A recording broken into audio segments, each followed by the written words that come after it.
اعوذ باللہ من الشیطان اللعین الرجیم بسم اللہ الرحمن الرحیم الحمد للہ وکفا وسلام علی عبادہ الذین اصطفیٰ۔ درود بھیجو۔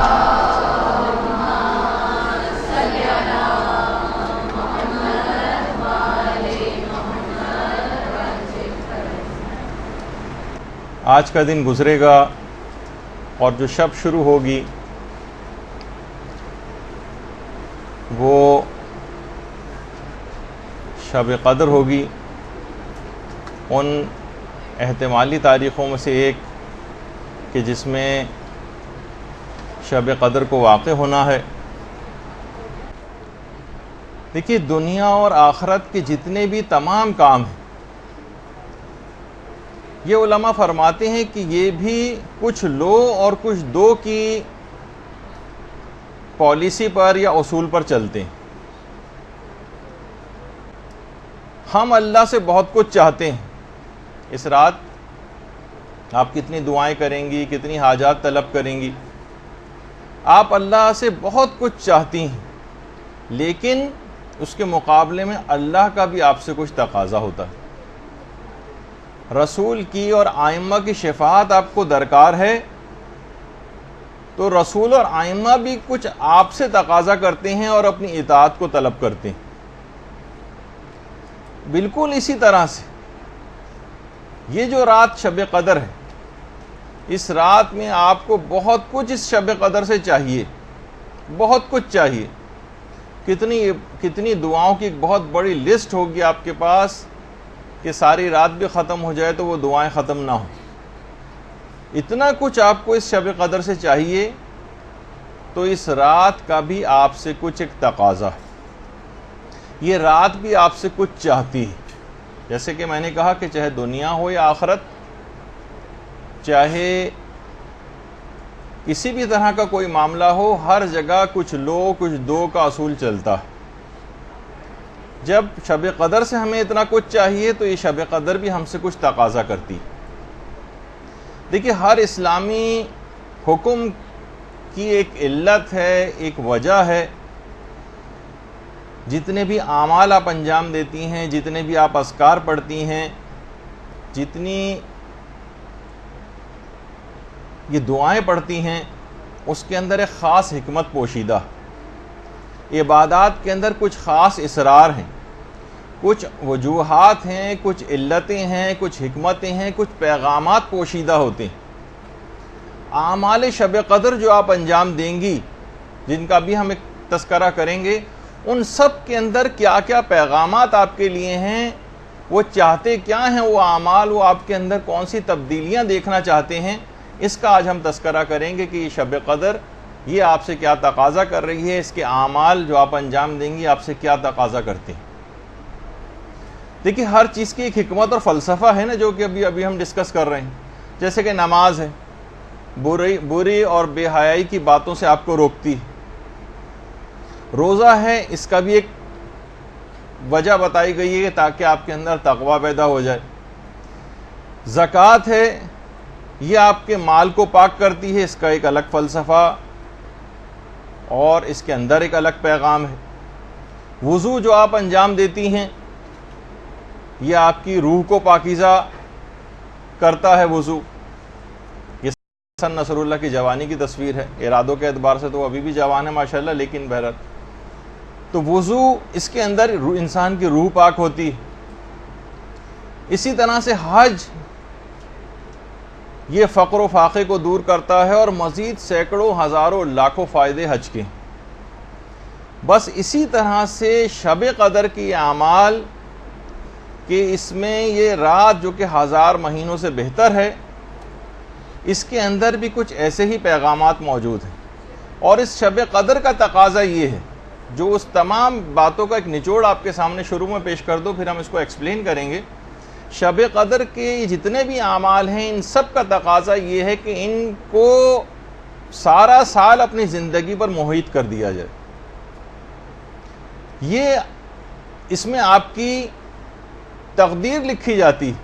یہ جو آپ اعمال شب قدر اس رات کو انجام دیتی ہیں، یا آپ ایک لحاظ سے آپ کو یہ دعا کرنی چاہیے کہ پروردگار یہ میں سارا سال کروں، ان پہ سارا سال کاربند رہوں، یہ میری تقدیر میں لکھ دیے جائیں۔ اب اس کی تفصیل جو ہے وہ آگے چل کر آئے گی۔ دیکھیے عبادات جو ہیں یہ کسی رسم کا نام نہیں، شب قدر کسی رسم کا نام نہیں، یہ گنتی کی کچھ عبادات کے مجموعے کا نام نہیں ہے کہ آپ نے 15 16 18 20 اعمال لکھ لیے اور اس کے بعد ٹک لگاتے چلے گئے، ایک فہرست آپ نے بنا لی۔ یہ آپ میں ایک بندگی پیدا کرنے کا جذبہ پیدا کرنا چاہتے ہیں، ایک بندگی کا۔ یہ رات آپ کے اندر ایک ایسا جذبہ پیدا کرنا چاہتی کہ پورے سال آپ کو کیا کرنا ہے، پورا سال کیسے گزارو، زندگی کا طریقہ کار کیا ہو۔ اور یہی وجہ ہے کہ پیغمبر اسلام ختمی مرتبت صلی اللہ علیہ وآلہ وسلم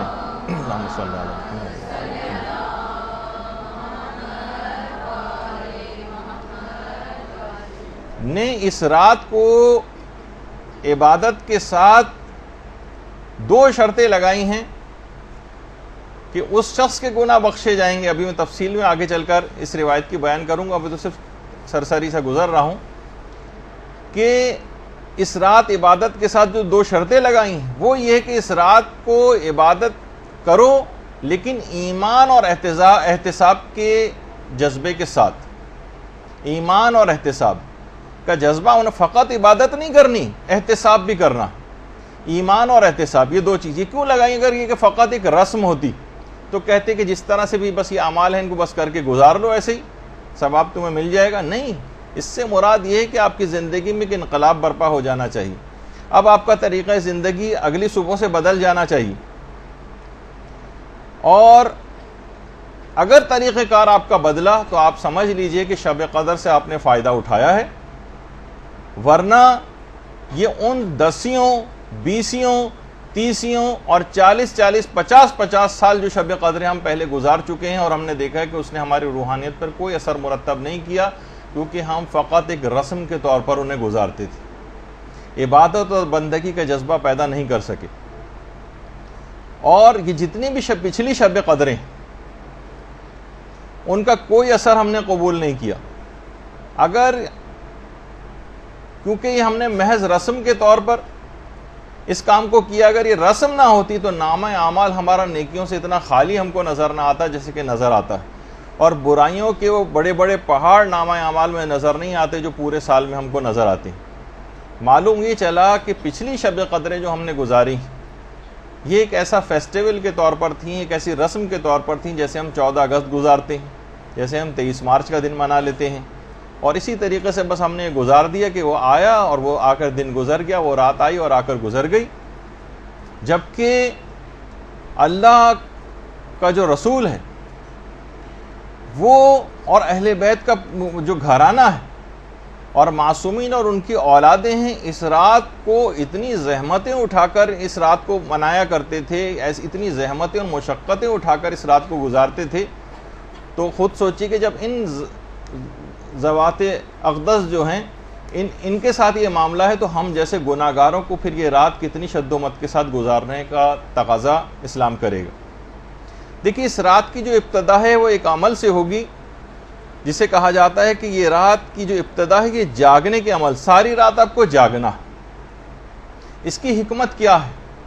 کیوں جاگیں؟ اتنا ثواب کیوں آپ کو دیا جا رہا ہے اس رات کو کہ اگر اس رات تمام آپ آج کی رات مکمل آپ جاگتی رہیں، ذرا سا بھی نہ سوئیں، ذرا سا بھی نہ سوئیں۔ اگر ساری رات جاگتی رہیں تو جیسے کہ آپ مفاتی میں بھی پڑھتی ہیں کہ اس کے تمام گناہ معاف ہو جائیں گے، خواہ آسمان کے ستاروں کے برابر ہوں، خواہ پہاڑوں کی جسامت کے برابر ہوں، اور خواہ دریاؤں کے پانی جتنے برابر ہوں۔ آج کی رات فقط جاگنے سے معاف ہو جاتے ہیں۔ ذرا زیادہ ثواب محسوس نہیں ہو رہا؟ ہم جیسے جن کا ظرفیت بہت کم ہے انہیں واقعی ثواب بہت زیادہ لگتا ہے، لیکن وہاں وہ خالق کون و مکان کہ جس کے ظرف کی کوئی حد اور انتہا نہیں، وہ دینے کو تیار بیٹھا ہوا ہے، اور ہم ایک بہت سرسری انداز سے بس ایک رسم کے طور پر شب قدر آئی اور کس طریقے سے رات گزر جائے، بس یہ جلدی جلدی ٹک لگا کے ہم اس اعمال کو انجام دے دیں، اور بس اپنی ایک لحاظ سے جان چھڑانے والا جو ہے وہ عمل اس کو سمجھیں، یہ انتہائی بدنصیبی والی بات ہے۔ اچھا، جاگنا کس انداز سے اسلام تقاضا کرتا ہے راتوں میں جاگنے کو؟ دیکھیے، یا تو علم کے لیے اور عبادت کے لیے راتوں کو جاگیے، علم اور عبادت کے لیے۔ سونا جو ہے وہ دیکھیے قبر کے لیے اٹھا رکھی، نیند کو اپنی تھوڑی سی ضرور کم کرنا چاہیے۔ یہ بھی شب قدر کا ایک پیغام ہے۔ ایک پیغام اس سے سیکھنا ہے کہ سال کی کچھ راتوں کو آپ کو مخصوص کرنا چاہیے، یا رات کے ایک پورشن کو روزانہ مخصوص کرنا چاہیے۔ رات کا پورشن کتنا بڑا، یعنی مغرب سے لے کر اور رات کے 2 3 بجے تک جو لوگ سوتے ہیں اور لغویات کے اندر اس کو بسر کرتے ہیں، مخصوص تو کر رکھا ہے لغویات کے لیے، ڈراموں کے لیے، فلموں کے لیے، آؤٹنگز کے لیے، لہو و لعب کے لیے، مختلف چیزوں کے لیے۔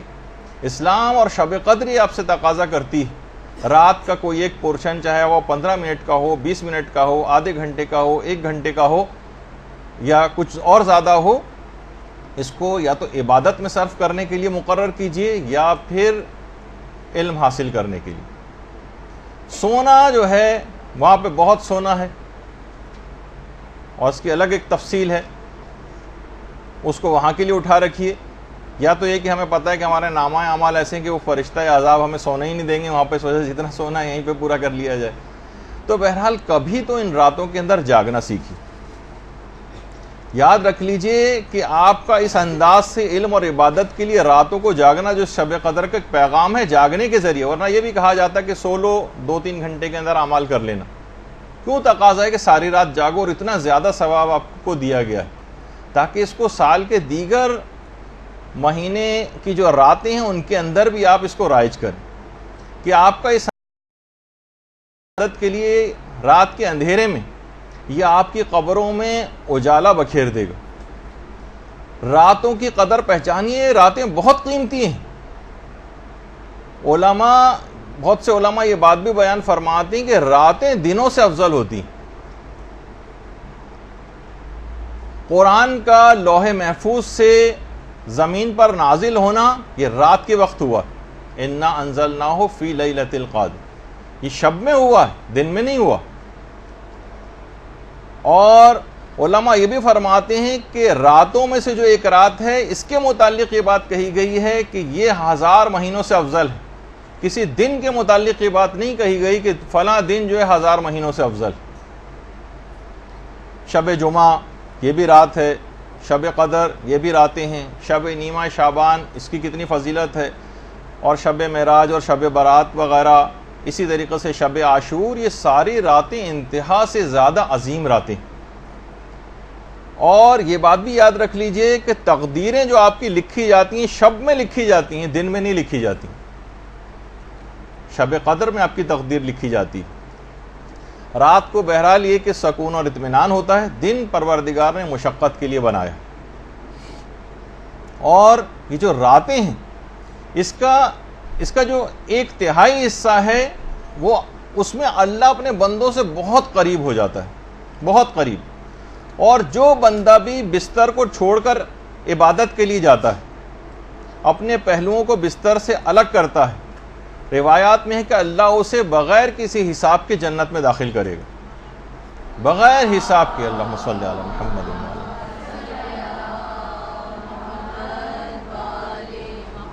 علامہ میر حامد حسین لکھنوی فرماتے تھے کہ شیخ مفید جو تھے یہ رات میں بے انتہا کم سویا کرتے تھے، بہت کم سوتے تھے، اور سوائے 3 کاموں کے رات کو کسی اور طریقے سے نہیں گزارتے تھے۔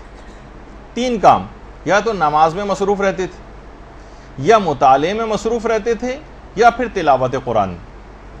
یعنی پوری رات کو فقط ان 3 بہت کم سوتے تھے۔ ایسا نہیں کہ سونا بالکل ترک کرنا ہے، لیکن سونے کو کم کرنا ہے، اور سونے کو کم کر کے کرنا کیا ہے؟ فلمیں ڈرامے دیکھنے یا لغویات میں نہیں، بلکہ اس کے اندر آپ کو زندگی کو لگانا ہے۔ یہ وقت نکلا چلا جا رہا ہے، نکلا چلا جا رہا ہے، فرشتہ اجل جو ہے اس کی آواز پہ لبیک کہنا ہے، وہ وقت کم سے کم تر ہوتا چلا جا رہا ہے، اور ہم خواب خرگوش کے مزے لیتے رہیں۔ تو شیخ مفید کا طریقہ کار یہ تھا۔ شب قدر کا دیکھیے پیغام رات کو جاگنے کا۔ اور اسی طریقے سے علامہ محمد حسین طباطبائی کے متعلق بھی ملتا ہے کہ رمضان کی تو تمام شبوں کو، ابتدائے شب سے لے کر اور سحر تک مکمل تمام راتیں جاگ کر گزارتے تھے. رمضان کی تو تمام راتیں مکمل جاگ کر, اور اس میں بھی دعا, قرآن, نماز, تلاوت قرآن اور مختلف اذکار میں جو ہے مشغول رہتے تھے. اچھا, اتنا زیادہ اذکار میں مشغول, چاہے وہ بیٹھے ہوں, مطالعہ کر رہے ہوں, پڑھ رہے ہوں, کچھ بھی کر رہے ہوں, ہر وقت زبان کے اوپر ذکر خدا رہتا تھا. محمد حسین طباطبائی ان کے شاگرد کہتے تھے کہ چلتے پھرتے بھی مستحب نمازیں ہی پڑھتے رہتے تھے. یعنی جو چل پھر رہے ہیں, آ جا رہے ہیں, بازاروں میں آ جا رہے ہیں, مستحب نمازیں پڑھتے ہوئے جا رہے ہیں, مستحب نمازیں پڑھتے ہوئے واپس آ رہے ہیں, کسی بھی لمحے کو ضائع نہیں کرتے تھے, اور کبھی اس کے بغیر رہتے ہی نہیں تھے. تو آپ نے دیکھا کہ محمد حسین طباطبائی نے بھی وہی زندگی پائی جو عام طور پر لوگ زندگی پاتے ہیں. وہ کیا کیا کچھ کر کے چلے گئے, اتنی ہی زندگی ہمارے پاس بھی ہے. وہ کیا کچھ کر کے چلے گئے, ہم بغیر کچھ کیے دنیا سے جانے والے ہیں. تو بہتر ہے کہ موقع بھی بہت اچھا ہے, اپنی شب قدر کا جو پیغام ہے نیند کو کچھ کم کیجیے, کیونکہ یہ خاندان اہل بیت کی خواتین کا بھی طریقہ کار رہا. حضرت فاطمہ بنت الحسین, اللہم صلی علی محمد و علی محمد,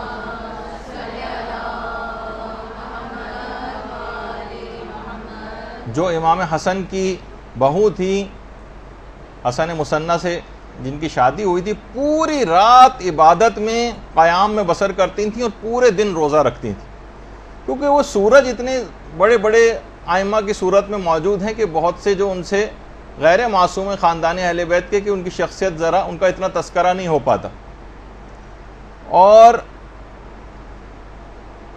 تو یہ بہت, کیونکہ وہ راتوں کی اہمیت سے واقف تھے, اور یہی وجہ ہے کہ بحر الانوار کی جو 87 جلد ہے اس میں کسی نے ہمارے چھٹے امام جعفر صادق علیہ السلام سے پوچھا,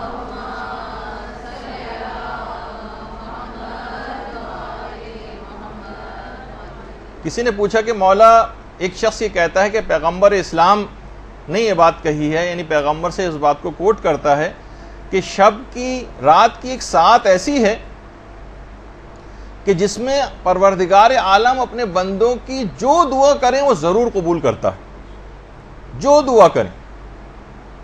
کیا یہ بات صحیح ہے؟ پیغمبر نے ایسا کہا ہے, رات کی کوئی ساعت ایسی ہے؟ امام نے فرمایا کہ ہاں ایسا ہی. کہا کہ مولا وہ وقت کون سا ہے؟ فرمایا نصف شب سے لے کر رات کے آخری 1/3 حصے تک. نصف شب سے یعنی سمجھیں وہ 12 ساڑھے 12 کے قریب کا جو وقت ہوتا ہے وہاں سے لے کر, اور جہاں سے رات کا آخری 1/3 شروع ہوتا ہے, یہ خاص وقت ہے کہ پروردگار اس میں جو دعا کریں گے وہ قبول کرے گا, جو دعا کریں گے وہ قبول کرے گا. پھر راوی نے پوچھا کہ مولا کیا کوئی خاص اور معین شب مراد ہے اس سے کہ جس میں پروردگار دعا قبول کرتا ہے؟ امام نے فرمایا نہیں, ہر شب, ہر شب, ہر رات. ہم لوگ کتنا زیادہ بہت ساری دعائیں قبول کروانے کے لیے کتنی تگ و دو کرتے ہیں, کا خاص وقت نصف شب سے لے کر رات کا آخری 1/3 حصہ جہاں سے شروع ہوتا ہے. سمجھیں جیسے 12 بجے سے لے کر اور 3 بجے تک کے درمیان کا وقت, یہ خاص طور پر عبادت کا ہے. اس میں کچھ نہ کچھ نماز شب وغیرہ کے لحاظ سے اپنے آپ کو عادی بنانا ہے, جس کا بھی آگے چل کر تذکرہ آئے گا.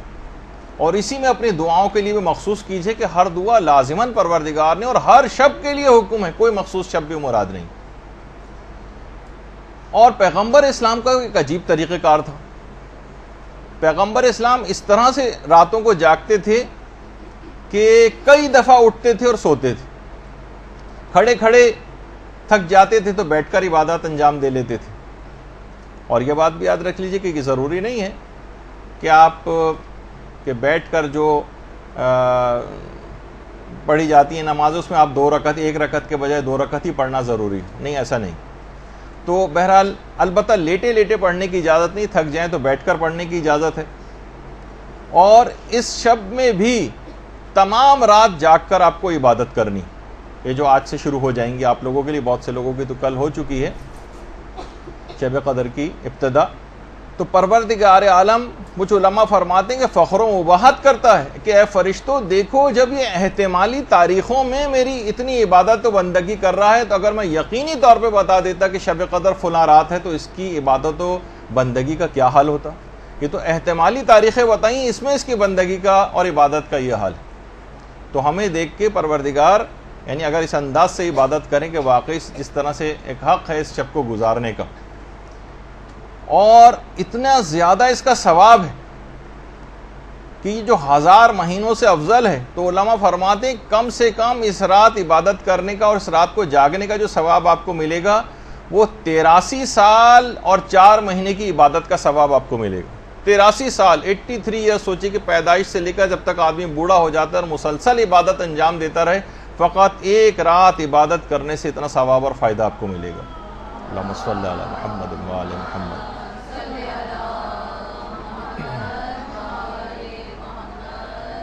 اب یہ جو اس شب داری کا جو ابتدا ہوئی ہے، یعنی رات میں کسی حد تک جاگنا، یہ آپ کو شب قدر کے اس سے پیغام لینا ہے کہ اب سال کی دیگر راتوں میں اپنی راتوں میں کوئی ایک وقت عبادت خدا کے لیے، چاہے وہ ویکینڈ ہو، چاہے وہ عام راتیں ہوں، علم حاصل کرنے کے حوالے سے، تلاوت قرآن کرنے کے حوالے سے، نمازیں اپنی قضا واجبات ادا کرنے کے حوالے سے کوئی ایک وقت ضرور مقرر کر لیں، ورنہ یہ وقت گزر جائے گا اور یہاں تک کہ ہمیں لوگوں کے کندھوں پر سوار ہو کے اپنی فائنل ڈیسٹینیشن تک پہنچ جانا ہو۔ اس سے پہلے کا وقت ہے، اس پہ آپ اپنی زندگیوں کو بدلنے کی کوشش کر لیں، اور شب قدر سے بہترین اس ابتدا کی کوئی رات ہو نہیں سکتی۔ تو ایک تو پیغام یہ ہو گیا کہ جو جاگنے کا جو حکم ہے یہ اس وجہ سے ہے تاکہ اس سے کچھ سبق آپ حاصل کریں، اور اپنی عام سال کی راتوں میں بھی اسی انداز سے ایک پورشن ضرور، کم سے کم اگر پوری رات نہ جاگ سکیں تو اتنا سبق ضرور حاصل کر لیں کہ ایک پورشن ضرور مخصوص کر لیں کہ اتنا مجھے ضرور عبادت کرنی ہے۔ دوسرا جو ہے وہ ہے عمل قرآن، جو آپ کرتی ہیں اس رات کو، قرآن کو سر پر رکھ کر، اور اس کے بعد پھر معصومین کے واسطے دیے جاتے ہیں اور اس کے حوالے سے پھر دعائیں ہوتی ہیں۔ اس کا بھی ایک پیغام ہے کہ پورے سال بھی آپ کو انہی ذوات مقدسہ کے وسیلے سے دعائیں کرنا، اور خاص طور پر یہ جو قرآن کو سر پہ رکھا ہے، اور یہ 3 سورے جو اس رات کو علل خصوص پڑھنے کی تاکید ہے، سورہ عنکبوت ہے، سورہ روم ہے اور حامیم دخان ہے، اور یہ مطلق تلاوت بھی ہے، عام طور پر جو تلاوت کی جاتی اور قرآن کو سر پہ رکھ کر۔ تو یہ بات یاد رکھ لیجئے کہ ویسے تو میں نے پچھلے سال بھی بتایا تھا کہ جو قرآن سر پہ رکھے جاتے ہیں تو علماء اس متعلق کیا بات بیان فرماتے ہیں کہ اس میں کون سی 4 نیتیں ہونی چاہیے۔ وہ پچھلے سال والا درس آپ سن لیجئے گا کہ قرآن کو سر پہ رکھتے وقت 4 نیتیں کرنا، جس کا بھی وقت نہیں ہے، وہ تو پچھلے سال ہم نے بیان کر دیا اور ہمارے ویمیو چینل کے اوپر بھی وہ اپلوڈڈ ہے۔ تو عمل قرآن جو کرنا ہے تو اس کا بھی دیکھیے، قرآن کو سر پر رکھ کر ایک گویا ایک عہد والی کیفیت جو ہے وہ انسان کو پیدا کرنی۔ علماء بیان فرماتے ہیں قرآن کے 4 حقوق ہیں آپ پر۔ پہلا حق یہ ہے کہ تلاوت کی جائے، دوسرا حق یہ ہے کہ اس کی تفہیم ہو، اس کو سمجھا بھی جائے، تیسرا حق یہ ہے کہ اس پر عمل کیا جائے، اور چوتھا حق یہ ہے کہ قرآنی پیغامات کی تبلیغ کی جائے۔ یہ 4 حق کم سے کم قرآن کے ہر شخص کے اوپر ہیں۔ اچھا، یہ سارے حقوق جو ہیں یہ ایک دوسرے سے مربوط ہیں، جدا نہیں۔ قرآن سے آشنائی کے لیے قرآن کی تلاوت بہت ضروری، تلاوت کیے بغیر اس کی تفہیم ممکن نہیں۔ جب تک تلاوت نہیں کریں گے سمجھیں گے کیسے کہ اس کے اندر کیا ہے، اور قرآن پر عمل اس کی تفہیم کے بغیر ممکن نہیں۔ جب تک اچھی طرح سے سمجھ نہیں لیں گے عمل کیسے کریں گے، اور تبلیغ بھی اس کو صحیح طور پر سمجھے بغیر ممکن نہیں۔ تبلیغ بھی اسی وقت کریں گے جب تفہیم کے مرحلے سے گزر جائیں گے، عمل بھی اس وقت کریں گے جب اس کو سمجھ لیں گے اور تلاوت کریں گے۔ تو یہ چاروں ایک دوسرے سے جڑے ہوئے ہیں اور مربوط ہیں، ایک ہی چین میں ہیں، ان کو الگ نہیں کیا جا سکتا۔ کوئی تلاوت کیے بغیر، تفہیم کیے بغیر اور عمل کیے بغیر اس کی تبلیغ کیسے کر سکتا ہے قرآن کی؟ تو یہ سب چیزیں، یہ بات یاد رکھ۔ لیکن ہم دیکھتے ہیں کہ افسوس ہے کہ ان چاروں میں سے قرآن کے حقوق ادا نہیں کیے جا رہے ہیں۔ کوئی بھی کبھی کسی مقام عمل پر کسی کو کوئی قرآنی آیت یاد نہیں آتی۔ پہلے زمانے میں ہوا کرتا تھا کہ لڑکیاں اپنی ڈائریاں بنایا کرتی تھیں، اس میں اشعار لکھا کرتی تھیں اور اقوال زرعی وغیرہ لکھے جاتے تھے، اس طرح کی چیزیں. اب تو خیر وہ بھی شاید ختم ہو گیا ہے بالکل، اب وہ بھی باقی نہیں رہا. تو قرآنی آیتیں تو بہرحال کیا یاد ہوں گی. اسی طریقے سے کوئی آپس میں قرآن کے متعلق، اس کے معنوں کے متعلق، اس کے مفاہیم کے متعلق، اس کے پیغامات کے متعلق، اس کے اسرار پر گفتگو کرتا نظر نہیں آتا. ہماری جو نجی گفتگو ہوتی ہیں، بیٹھکیں ہوتی ہیں، مردوں کی ہوتی ہیں، عورتوں کی ہوتی ہیں، اس میں قرآن تو جیسے سرے سے موجود ہی نہ ہو، ایگزسٹ ہی نہیں کرتا ہے. ایک جملہ بھی قرآن کے متعلق ہمیں کبھی گفتگو میں نظر نہیں آتا.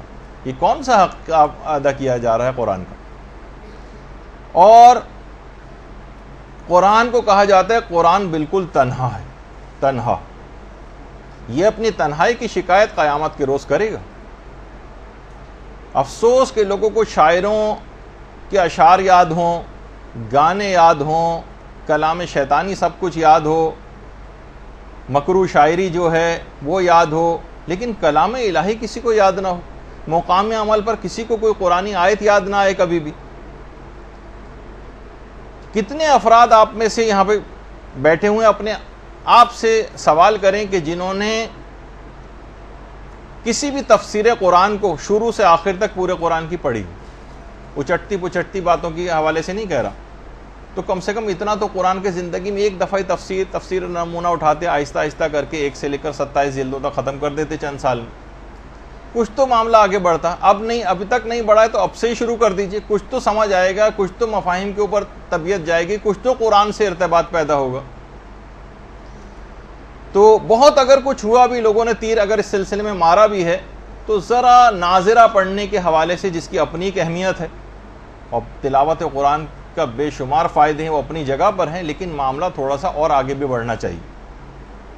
ہم نے کیا کیا کہ قرآن کو زیادہ تر اب ہم دیکھتے ہیں کہ نمائشوں کے اندر رکھا جانا شروع ہو گیا، جو ایک درجے میں مطلوب بھی. کوئی مسئلہ نہیں ہے، یعنی اس کی کوئی خدا نخواستہ مذمت بیان نہیں ہو رہی ہے، لیکن لوگ ہمیشہ بات کو ایک نیگیٹو طرف لے کر جاتے ہیں. نمائش ہو رہی، اور جناب اتنا چھوٹا قرآن اس کو نمائش کے لیے پیش کیا جا رہا ہے، اور جناب اتنا بڑا قرآن سب لوگ اس کو دیکھنے کے لیے جا رہے ہیں، اور اتنا بڑا قرآن اور اس سے بھی بڑا قرآن. تو اب یہ سب کیا چیزیں ہیں؟ یا مثلا قرآن کو انڈے پہ لکھا جا رہا ہے، اس کو سب لوگ دیکھنے کے لیے جا رہے ہیں. قرآن پر عمل مطلوب ہے. قرآن ان سب چیزوں کے لیے نازل نہیں ہوا ہے کہ اس کو انڈے پہ لکھا جائے، اس کو جو ہے اتنا بڑے صفحات کے اوپر لکھا جائے کہ وہ اتنے بڑے صفحات جو ہیں جس کے اوپر لکھا گیا اسے پڑھ کون سکتا ہے؟ وہ تو صرف رکھا رہے گا خالی، اور ایک ڈسپلے کے لیے آپ نے کیا قرآن کو ایک ڈسپلے کے لیے اس طرح ہم نے ریک کے اوپر ایک رکھا ہوتا ہے جس پہ CD لگا کے اس کو اکثر اتارنے کی ضرورت پیش آتی ہے، پھر گرد ورد جھاڑی جاتی ہے معاذ اللہ اس پہ سے. قرآن اس کام کے لیے نہیں تھا. قرآن مردوں کے لیے تو فائدہ مند ہے ہی. وہ تو وہابیوں اور ایسے افراد کا نظریہ ہے کہ جو کہتے ہیں کہ نہیں اس کا کوئی اور فائدہ نہیں ہے، لیکن یہ زندوں کے قلوب کے لیے بھی شفا کا باعث. یہ مردہ دلوں کو زندہ کرنے والا ہے. یہ فقط مردوں کو پڑھنے کے لیے نہیں ہے کہ کوئی مرحوم ہو جائے تو ہم جو ہے صرف اس پہ قرآن پڑھنا شروع کر دیں. بلکہ جب علامہ طالب جوہری صاحب قبلہ یہاں پر تشریف لائے تھے مدرسے، شاید غالباً پچھلے ہی سال تھا یا اس سے اور پہلا، تو انہوں نے نیچے بیٹھے ہوئے گفتگو ہم لوگوں سے کر رہے تھے، تو اس میں ایک بات انہوں نے بہت اچھی کہی تھی کہ قرآن کو اتنا پڑھنا چاہیے، اتنا پڑھنا چاہیے، اتنا پڑھنا چاہیے کہ یہ گھس جائے، اس کے صفحات ڈھیلے پڑ جائیں، یہ بوسیدہ ہو جائے. تو کیا ہوا؟ آپ نیا خرید کر لے آئیں. جس طرح قرآن بوسیدہ ہو جاتا ہے، پرانے بزرگوں کا ہو جاتا ہے، اس کو آپ ٹھنڈا کرتے ہیں، اس کو بھی آپ ٹھنڈا کر دیں. اور نیا قرآن، تو قرآن پر اتنا پڑھنا ہے، اتنا پڑھنا ہے، اتنا پڑھنا ہے کہ قرآن کو پڑھ پڑھ کے آپ خستگی اس کے اندر آ جائے. اب بالکل ایسا قرآن کہ جناب نسلیں گزرتی چلی جا رہی ہیں اور ذرا سا نشان کہیں نظر نہیں آتا کہ اس نے آج تک کبھی کسی نے اس کو اٹھا کے پڑھا. تو دیکھیے قرآن اسی شب قدر میں نازل ہوا. شب قدر کا تقاضا یہ ہے، یہ آپ سے تقاضا کر رہی ہے کہ تعلیمات اور پیغامات قرآن کو آپ دوسروں تک بھی پہنچائیں. جو خود درس اخلاق اس قرآن سے دے سکتی ہوں، اتنی حاصل کر لیں صلاحیت کو، وہ خود اس کام کو کریں. بچوں کو پڑھا سکتی ہیں، 3-4 بچوں کو جمع کر لیں، محلے کے بچوں کو جمع کر لیں، اپنے رشتہ دار بچوں کو جمع کر لیں. قرآن کا کوئی حق تو ادا کریں. یہ نہیں کر سکتی تو مثلا عام عورتوں کو آپ جمع کر لیں، زیادہ بڑے پیمانے پر نہیں کر سکتی، چھوٹے پیمانے پر اس کام کو کر لیں، اس سے اخلاقیات کے درس کروائیں۔ آپ نہیں کر سکتی تو کسی اور سے ارینج کروائیں، اپنے گھروں میں بلوائیں، اپنے گھروں کی نحوستوں کو دور کریں تلاوت قرآن کے ذریعے اور اس قسم کے پروگرامز کے ذریعے۔ شیطانوں نے ڈیرے ڈالنی ہے گھروں کے اندر، جو ہم سننے میں آتی ہیں، لوگوں سے بات صورتحال ہوئی ہے، وہ شیطانوں کے بسیرے ہیں وہاں پر۔ تلاوت قرآن کے ذریعے، اس کی تلاوت کے ذریعے اور قرآن کے پیغامات کے ذریعے وہاں سے ان کو بھگائیں۔ بہت سارے وہ افراد کے جو کہ بزرگ ہو گئے، وہ یہ نہ سوچیں کہ ہم نے تو قرآن نہیں پڑھا، اب ہم کیسے پڑھیں۔ نہیں، بزرگ بھی اپنے لیے ٹیوشن لگوائیں، سال 2 سال کے اندر ان کا بھی انشاءاللہ قرآن ختم ہو جائے گا کہ اس دنیا سے قرآن کی جو تلاوت کا جو حق ہے صحیح طور پر پڑھنے کا، کم سے کم ایک مرتبہ تو تلاوت قرآن کر کے جائیں، ورنہ قبر میں جا کر جو حسرت ہوگی اس کا پھر اس وقت کوئی مداوع نہیں ہوگی۔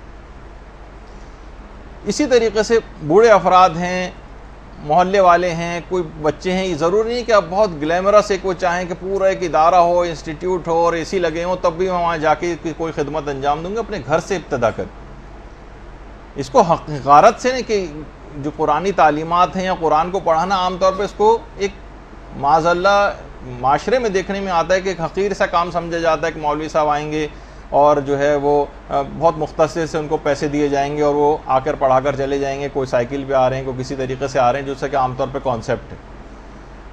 کتنی بڑی خدمت کو کوئی انجام دینے آ رہا ہے آپ کو بچے کو سکھانے کے لیے کس طریقے سے ائمہ کا طریقہ کار ہوا کرتا تھا، کیسا موتیوں سے منہ بھر دیا کرتے تھے، کیونکہ اہمیت سے واقف تھے۔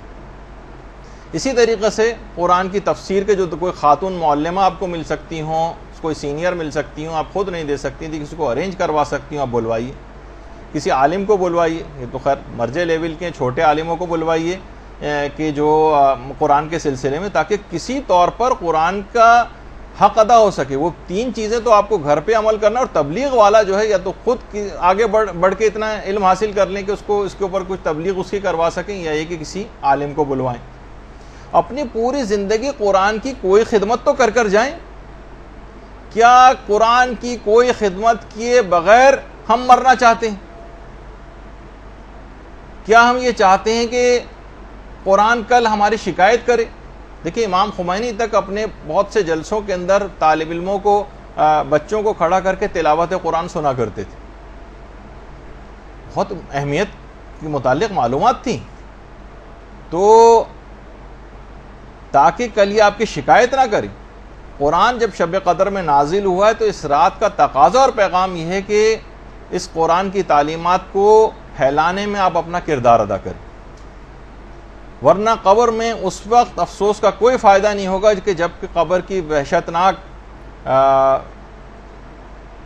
جو اندھیرے ہیں وہ دامنگیر ہوں، اس وقت فقط قرآن کی روشنی وہاں پر کام آئے گی۔ دیکھیں، مخلص اور سچے اصحاب پیغمبر جو تھے، جب تک قرآن کی کسی ایک آیت کو سیکھ کر اس پہ عمل نہیں کرتے تھے تب تک وہ اگلی آیت سیکھتے ہی نہ تھے۔ مخلص اصحاب کا طریقہ کار تھا۔ بہت سے اس طرح کے تھے کہ بس ایک آیت سیکھ کے گئے کہ الم یعلم بان اللہ یری، یعنی پروردگار ایک ایک عمل کو ہمارے دیکھ رہا ہے، کہتے بس ہمارے لیے کافی۔ تو ان کے لیے بات کہی گئی کہ یہ فقیہ ہو کر گیا، یعنی ایک آیت پر اتنا زیادہ اثر قبول کرتے تھے۔ اور ہم پوری زندگی ہو گئی، ہر دفعہ اتنے سننے میں آتا ہے کہ فلاں صاحب نے اتنے قرآن ختم کر دیے اور اتنے قرآن ختم کر دیے، اور ہم نے 2 ہو گئے اور 3 ہو گئے اور 4 ہو گئے اور 5 ہو گئے، لیکن کوئی اثر مرتب روح کے اوپر ہوتا نظر نہیں آتا اس تلاوت قرآن کا، کیونکہ ہماری نیت عمل کرنے کی ہوتی نہیں۔ پیغمبر اسلام خود اتنا زیادہ آیات قرآنی کا اثر قبول کرتے تھے، اتنا متاثر ہوتے تھے کہ بعض اوقات نماز شب میں ایک ہی آیت کو بار بار دہراتے تھے۔ ان تعذبہم فإنہم عبادک وإن تغفر لہم فإنک انت العزیز الحکیم۔ بار بار اس طرح کی آیات کو پیغمبر اسلام دہرایا کرتے تھے، اور اتنا اثر قبول کرتے تھے پیغمبر کہ کہتے تھے کہ مجھے سورہ ہود اور اس جیسی جو اور صورتیں انہوں نے مجھے وقت سے پہلے بوڑھا کر دیا، یعنی بڑھاپا طاری ہو جاتا تھا آیات قرآنی، اتنا اثر قبول کرتے تھے۔ اور یہ خود ہے بھی اتنا پر اثر قرآن کہ خود پروردگار نے قرآن کے متعلق یہ کہہ دیا کہ اگر ہم اسے پہاڑوں پر نازل کرتے تو خشیت الہی سے پہاڑ پھٹ جاتے. اور اتنا قرآن پہ پیغمبر نے عمل کر کے دکھایا کہ خود پیغمبر اسلام کی ایک زوجہ یہ فرماتی ہیں کہ آپ کا جو اخلاق ہے وہ قرآن ہی تو ہے. اتنا قرآن کے اوپر عمل کیا تھا کہ خود آپ کا اخلاق سمجھے کہ قرآن اور اخلاق مترادف معنوں میں استعمال ہونے لگے. جیسے ہی آیات نازل ہوتی، دیکھیے ہمارے لیے بھی حکم ہے فقط تلاوت نہیں کرنا ہے، عمل کی کیفیت کیا ہونی چاہیے جیسے پیغمبر کی تھی. جیسے جیسے آیات قرآنی نازل ہوتی گئیں، پیغمبر کا عمل شدت کے ساتھ ان آیات قرآنی پہ بڑھتا چلا گیا. جو حکم آتا فوراً اس کے اوپر عمل کرتے. دیکھیے اعلان رسالت سے پہلے زیادہ تر پیغمبر اسلام اپنا وقت جو ہے عبادت کے لیے غار حرا میں تنہائی میں گزارتے تھے. جو حکم آتا فوراً عمل کرتے. تو عبادت کے لیے غار حرا جاتے تھے اس سے پہلے. لیکن جب وہ آیت نازل ہوئی وانذر عشیرتک الاقربین، وانذر عشیرتک الاقربین، کہ اب تبلیغ کا کام شروع کرو، اب لوگوں کو ڈراؤ. اس کے بعد پیغمبر نے ساری زندگی مکمل طور پر غار حرا کو ایک لحاظ سے ترک کر دیا اور مسلسل دعوت و تبلیغ کے اندر مشغول رہے، اور بالکل نہ گھبرائے، نہ کبھی اکتائے، نہ، اور آخری سانس تک تبلیغ کے اندر مصروف رہے. اچھا ادھر صبر و استقلال کا حکم آیا قرآن کے اندر، تو کافروں کی کتنی زیادہ مخالفت تھی. طائف میں جاہلوں نے کیسا پیغمبر پہ تشدد کیا تھا، اور مدینے کے جو یہودی تھے اور منافقین تھے ان کی سازشوں کے سامنے پیغمبر صبر و ثبات کا ایک پہاڑ بن کر کھڑے ہو گئے. ایسا عمل کیا. مدینے میں جب جہاد کا حکم آیا تو مدنی پوری زندگی جہاد سے عبارت ہو گئی. غزوات، سرایا، جنگ و صلح، لشکر کشی، فتوحات سے پوری زندگی اس کے بعد عبارت رہی. یہ سب کیا تھے؟ قرآنی آیات پر عمل کرتے جا رہے تھے. پریشان حال کی پریشانی کو دور کرنے کا حکم آیا تو قرضے لے کر حاجت مندوں کی جو حاجت روائی کرنے لگے. قرآن میں عہد کی پابندی کا حکم آیا کہ اپنے عہد کو پورا کرو. اتنا ایفاء عہد کیا کہ دشمن تک آپ کے وعدوں کا اعتبار کرتے تھے اور رتی برابر، ذرہ برابر بھی شک نہیں کرتے تھے کہ پیغمبر جو ہے اس کی وعدہ خلافی کر سکتے ہیں. درگزر کرنے کا، معاف کرنے کا حکم آیا. پیغمبر نے اتنا عمل کیا کہ کسی سے کبھی کوئی انتقام نہیں لیا. عدل و انصاف کرنے کا حکم آیا. اتنا عمل کیا کہ دشمنان تک پیغمبر کے دیکھ کر حیران رہ جاتے تھے کہ کس طرح سے اتنا عدل و انصاف ممکن ہے. حکم شکر آیا قرآن کے اندر، تو پیغمبر اتنا شکر گزار بندے بنے، اتنا شکر کہ اتنی عبادت کرتے کہ ساری رات گزار دیتے. سوتے وقت سونے کے لیے جاتے تو شکر کرتے، جب بستر سے اٹھتے تو شکر کرتے، کوئی نعمت ملتی تو شکر کرتے، کھانا کھانے کے بعد شکر کرتے، لباس جب اس وقت تبدیل کرتے اس وقت شکر کرتے، آئینہ دیکھتے اس وقت شکر کرتے، چاند دیکھتے اس وقت شکر کرتے، وضو کرنے کے بعد شکر کرتے، بیمار پرسی کے لیے جاتے اس وقت شکر خدا انجام دیتے، خریداری کے لیے بازاروں میں جاتے تو شکر کرتے. کوئی زندگی کا لمحہ ایسا نہیں تھا کہ جب پیغمبر حمد و شکر نہ بجا لاتے ہوں قرآن پر عمل کرنے کی وجہ سے. اور جب قرآن کی وہ آیت نازل ہوئی کہ وَكُلُوا وَاشْرَبُوا وَلَا تُسْرِفُوا، کہ کھاؤ پیو اور اسراف نہ کرو، تو بھوک جب تک نہ لگتی نہ کھاتے پیغمبر. اور تھوڑی سی بھی اگر بھوک باقی رہ جاتی تھی تو اپنے ہاتھ کو کھینچ لیا کرتے تھے. پانی کے استعمال میں اتنا زیادہ محتاط ہو گئے کہ اس کے بعد کہا کہ اس پانی کے سلسلے میں بھی اسراف نہ کرو، اگرچہ تم بہتے ہوئے دریا کے قریبی کیوں نہ ہو. تو اتنی عبادت کرتے، اتنا شکر ادا کرتے کہ بالآخر پروردگار کو یہ کہنا پڑا کہ قوم اللیل الا قلیلا، کہ رسول ذرا کم عبادت کرو راتوں میں. کتنی مثالیں دی جائیں کہ پورا قرآن پیغمبر اسلام کی سیرت کا ترجمان بن گیا. یہ ہیں اللہم صلی علی محمد وعلی محمد.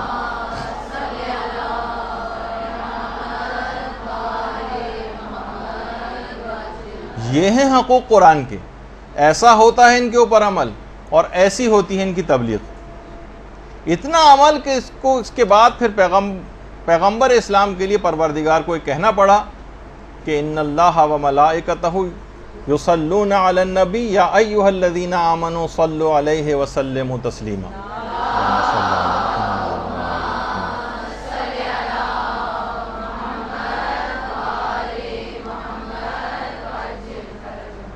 دیکھیں یہ ہے تقاضا شب قدر کا.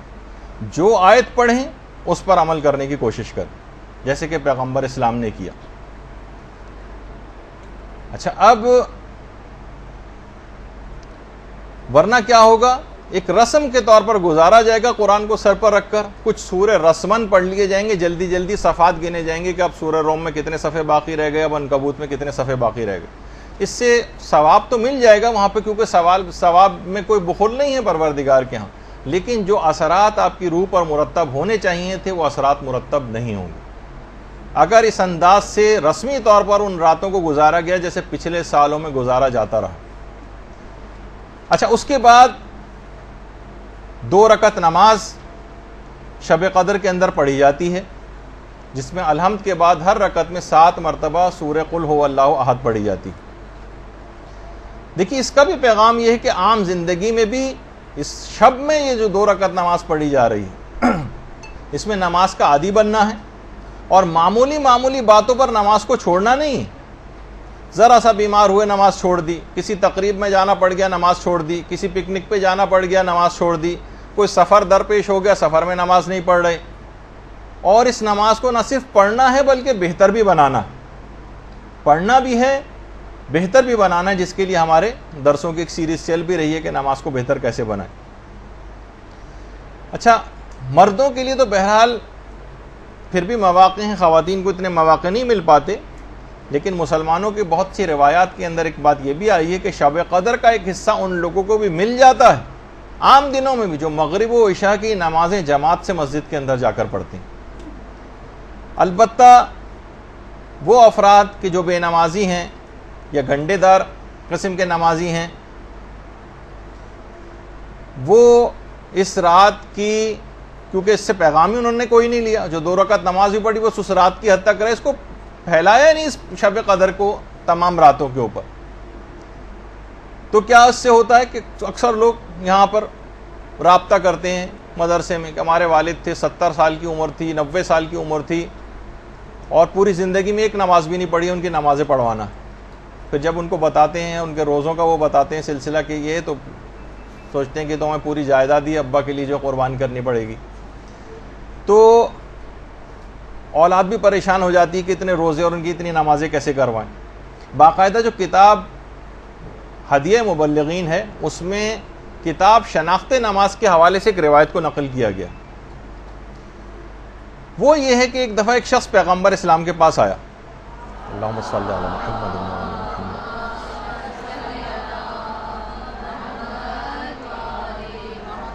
کہنے لگا یا رسول اللہ میں بہت مالدار شخص تھا, اب میں بالکل فقیر ہو گیا ہوں. پیغمبر نے کہا کیا تم نماز نہیں پڑھتے ہو؟ اس نے کہا پیغمبر اسلام میں تو 5 وقت کی نماز پڑھتا ہوں. پیغمبر نے کہا کیا تم روزے نہیں رکھتے؟ کہا کہ میں رمضان کے روزے تو چھوڑیے, میں 3 مہینے مسلسل رجب سے لے کر رمضان تک پابندی سے مستحب روزے تک رکھتا ہوں. پیغمبر اسلام تعجب میں پڑ گئے کہ ایسا کون سا اس نے گناہ کیا کہ اس کے مال سے برکت ختم ہو گئی.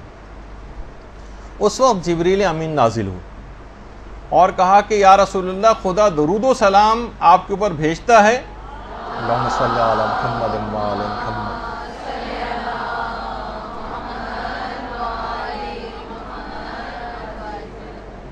آپ اس بندے سے کہہ دیں کہ اس کا جو باغ ہے اس باغ کے اندر ایک گھونسلہ ہے چڑیا کا, اس گھونسلے میں ایک بے نمازی کی ہڈی کا ایک ٹکڑا موجود جس کی نحوست کی وجہ سے تمہارے مال میں بالکل برکت ختم ہو گئی اور تم مفلس و نادار ہو گئے.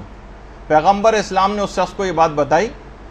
وہ شخص اپنے باغ میں گیا اور وہ عام طور پہ ہوتا ہے نا جانور کوئی نہ کوئی ٹکڑا اٹھا کر لے آتے ہیں کسی ہڈی کا, وہ اس نے گھونسلے میں سے نکال کر کسی دور جگہ پھینک کر آیا, اس کے اثرات بد دور ہوئے اور دوبارہ مال کے اندر اس کے برکت آنی شروع ہوئی.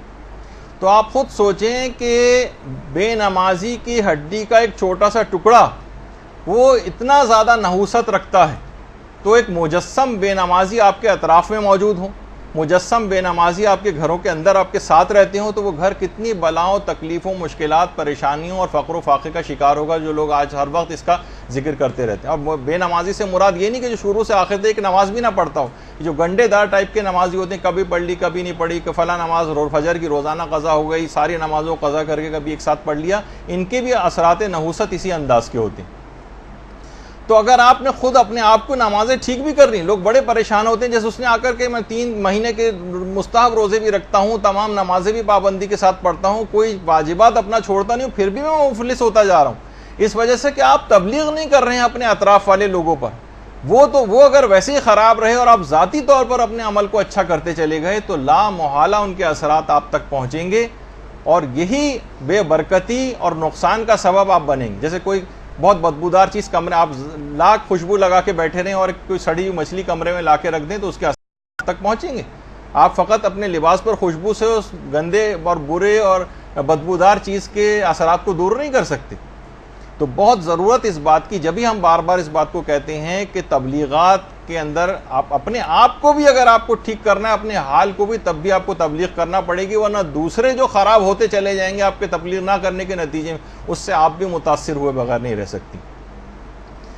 اور تو اس نماز کا ایک حق ہے شب قدر میں, اس کی تبلیغ کریں, لوگ اس کو پڑھنا شروع کریں, اور مسائل فقہ کے تحت صحیح طور پر نماز پڑھنا شروع کریں, اور نماز کو بہتر سے بہتر بنانے کے لیے اب اقدامات شروع کریں, اور اس شب میں اس کا حق ادا کرنے کی آپ نیت کریں, اور پھر پورا سال اس سلسلے میں کام بھی کریں. اور اگر کوئی شخص فقط پوری زندگی بھی اس نماز کے موضوع کی تبلیغ پہ لگا دے, تو اس نے ایک بہت بڑا کارنامہ جو ہے وہ انجام دے دیا. دیکھیے, اس 2 رکعت نماز شب قدر جو آپ پڑھیں گی, اور اس کے ساتھ ساتھ آپ کو نماز شب بھی پڑھنا ہے اسی رات کو, یہ بھی نماز کی کنٹینیوشن ایک ہی رات میں جو آپ کو نمازیں پڑھنی ہیں. اس میں ایک تو نماز واجب نماز ہے جو آپ کو مغرب عشاء کی پڑھنی ہے, اس کے بعد یہ 2 رکعت نماز شب قدر ہے, اور اسی رات آپ کو نماز شب کا پابندی کی بھی نیت کرنی. اس سے بہتر کون سی رات آئے گی جب آپ اس بات کا عہد کریں گی کہ اب مجھ سے نماز شب نہیں چھوٹنی چاہیے. جو بالکل مبتدی ہیں, جب تک بالکل نہیں پڑھتے ہیں, میں ریکمینڈ کروں گا کہ وہ 1 مہینے تک فقط 1 رکعت نماز شب سے ابتدا کریں. جب وہ مکمل پابندی کے ساتھ کم سے کم 1 مہینے تک 1 رکعت پڑھ لیں گی, تو پھر وہ 3 رکعت پہ چلی جائیں, پھر 3 مہینے تک 3 رکعت پڑھتی رہیں, اور اس کے بعد جب 3 مہینے تک عادی ہو جائے تو پھر آرام سے 8 رکعتیں اور 11 رکعتوں تک بھی جانا کوئی مسئلہ نہیں ہوگا. چلتے پھرتے بھی پڑھی جا سکتی ہیں, الحمد کے اوپر اکتفا بھی کیا جا سکتا ہے, تمام مستحبات بھی نکالے جا سکتے ہیں. چند منٹ کی یہ نماز, لیکن اس کا آپ کو عادی بننا پڑے گا.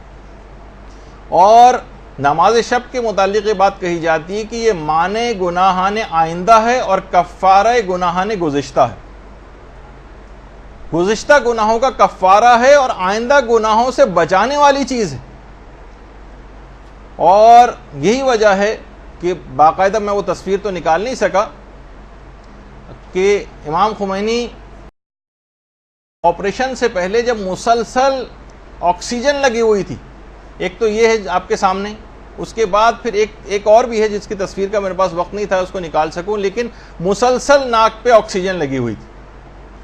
اسی حالت میں امام خمینی نے اپنی واجب نمازیں, ظہر و عصر کی نماز اس میں پڑھی تھی آپریشن سے پہلے, حتیٰ اسی آکسیجن لگی حالت میں نماز شب بھی ادا کی تھی. ورنہ جو اتنا کریٹیکلی ال پیشنٹ ہو اور بالکل ایکسپائر ہونے والا ہو, اور اس کی جو صورتحال اس وقت ہوتی ہے کہ اس میں اپنے آپ کا اس کو ہوش نہیں ہوتا, اس میں بھی مستحب نمازیں حتیٰ کہ پوری 11 رکعت نماز شب آکسیجن لگے انہوں نے انجام دی.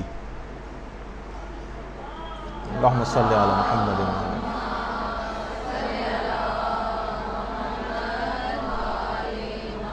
کیسے چھوڑ دیتے اس نماز کو جس کے لیے ان شب قدروں میں عہد و پیمان کیا ہوا تھا؟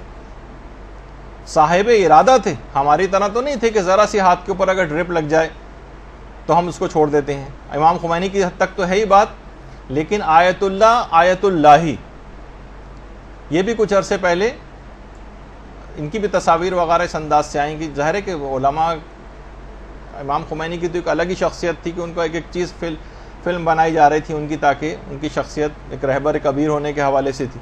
لیکن دیگر ہمارے مراجع وہ بھی اسی طرح سے عمل کرتے ہیں, تمام مستحبات کے ساتھ عمل ہوتا ہے کہ کس طریقے سے نمازی ہیں, اور ان کا بھی یہی طریقہ کار ہے. اور خود آپ دیکھیں کہ واقعی شب قدروں میں یہ جو اعمال ہیں اور جو نمازیں بھی ہیں, یہ خود یہ جو قوم آپ کے سامنے ہے جو تمام ظالموں سے اکیلی اور تنہا مقابلہ کر رہی ہے, وہ کس طرح سے ان کے اندر یہ کیفیت پیدا ہوئی. دیکھیں وہاں پہ جو بیمار ہیں, بیمار ہاسپٹلس کے اندر, اب کچھ تصاویر میں آپ کو دکھاؤں گا, اس سے ان لوگوں کا اندازہ ہوگا کہ کتنی ایمانی جذبہ اور اپنے آپ سے ان کا موازنہ کرتی جائیے گا کہ ہم معمولی سی چیزوں میں, ڈرپ لگ گئی تو نمازیں چھوڑ دیتے ہیں, ہاتھوں میں کینیولا لگ گیا نمازیں چھوڑ دیتے ہیں, اسپتال میں داخل ہونا پڑ گیا, مریض تو چھوڑیے لواحقین تک نماز چھوڑ دیتے ہیں کہ کیسے یہاں پر نجاست ہے اور فلاں ہے اور کیا چیز ہے. اب آپ دیکھیے ان لوگوں کی حالت کہ وہاں پہ اعمال شب قدر کے لیے مریض تک بستر پہ لیٹ کر اعمال شب قدر جو ہے وہ انجام دے رہے ہیں. جو لواحقین ان کے ساتھ بیٹھے ہیں بجائے کہ فضولیات وقت ضائع کرنے کے, ٹی وی دیکھنے کے, وہ اس کے اندر مشغول ہیں. آپ خود سوچیں کہ ایمانی یعنی کسی بھی جگہ ہونا معنی نہیں ان کے لیے ہوتا ہے کہ وہ جو ہے اس رات کو عبادت جو ہے وہ انجام نہ دیں. حتیٰ کہ جو اتنے قریب المرگ ہیں ان تک کو جو ہے عمل قرآن وغیرہ کروایا جا رہا ہے, اہمیت سے آگاہ ہیں. اور خود پیرامیڈیکل اسٹاف اور ڈاکٹر حضرات بھی بیٹھ کے کرتے ہیں اعمال اسی طریقے سے. یا جو جہاز میں ہیں اور شب قدر گزارنی پڑ رہی ہے تو باقاعدہ ایک کونے میں بیٹھ کے لوگ باقاعدہ اپنے اعمال شب قدر تک انجام جو ہے وہ دیتے ہیں. یہ نہیں سوچتے کہ ہم تو سفر میں ہیں. مثلا جو لواحقین ہیں مریضوں کے, وہ مریضوں کے لیے بھی اور وہیں پہ بیٹھ کر اپنی جو ہے عبادتوں کو جو ہے وہ انجام دے رہے ہیں.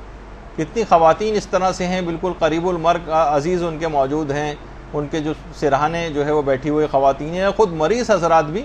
یہ دیکھیے کہ باقاعدہ, ظاہر ہے کہ سب مریض تو اس طرح سے اسپتال میں نہیں ہوتے نا کہ کچھ بھی نہ کر سکیں, وہ بات بھی کر سکتے ہیں, کچھ چیز پڑھ بھی سکتے ہیں, تو وہ کیوں اپنے وقت کو جو ضائع کریں, وہ اس کو اس طور پر کام میں لے کر آتے ہیں. تو یہاں پہ بھی جو مریض ہیں ان کو کوشش کرنی چاہیے, ان کو چیزیں پڑھ سکتے ہو تو آپ پڑھنے کو ان کو چیزیں دیں. اور جو لواحقین ہیں وہ بھی وہیں بیٹھ کر مریض کی صحت یابی کی, حتیٰ کہ جو بالکل مرض موت میں بس اب انتقال ہوا کہ تب انتقال ہو, ان کو بھی عمل قرآن وغیرہ وہاں پر کروائے جاتے ہیں اور ان کی طرف سے لوگ جو ہے وہ کرتے ہیں. اور ہمارے ہاں ہمیں بالکل برخلاف, ہمیں ایک جگہ بھی کہیں ایسا نظر نہیں آتا. آپ سروے کر کے دیکھ لیجیے شب قدروں میں کسی بھی اسپتال میں جا کے کیا ہوتا. مریض خود اپنے بستروں میں بیٹھ کر وہ جو کھانے کی جو ایک ٹیبل ہوتی ہے اس پہ رکھ کر قبلہ رخ ہو کر, اگر قبلہ جو ہے وہ بالکل ان کے پشت کی طرف ہے بیڈ کی, تو وہ پورا مڑ کر اور کوشش کرتے ہیں کہ ہم ان اعمال کو اس رات کے اندر جو ہے انجام دیں. جو ریسیپشنسٹ ہوتے ہیں, جو کچھ ہوتے ہیں, وہیں پہ بیٹھ کر جتنا ممکن ہو ان کے لیے دعائیں وغیرہ پڑھنا, وہ دعائیں پڑھتے ہیں. بہت سی خواتین اس طرح انداز کی ہیں اور بہت سے مریض کے آکسیجن لگی ہوئی ہے, لیکن پھر بھی اس رات کو بہترین طریقے سے گزارنے والا ایک عمل جو ہے وہ انجام دیا جاتا ہے.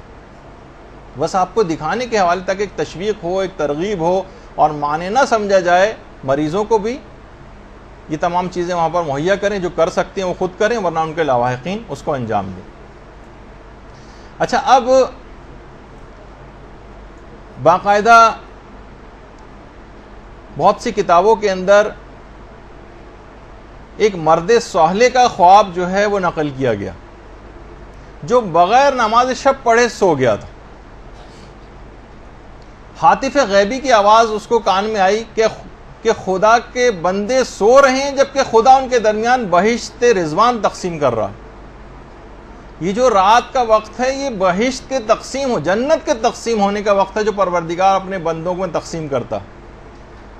وہ اس نے سنا خواب میں, ہاتف غیبی یہ کہہ رہا ہے کہ خدا کے بندے اس وقت سو رہے ہیں جب خدا ان کے درمیان جنت رضوان تقسیم کر رہا ہے.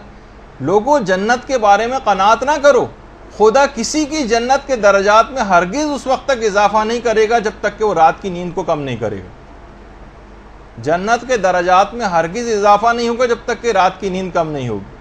اچھا, کم نیند جو ہے وہ ٹی وی دیکھ کر نہیں کم کرنی ہے, فضول تقریبات میں جا کر کم نہیں کرنی ہے، بلکہ علم میں، عبادت میں، اذکار میں، دعاؤں میں اور نماز میں مشغول ہو کر کم کرنی۔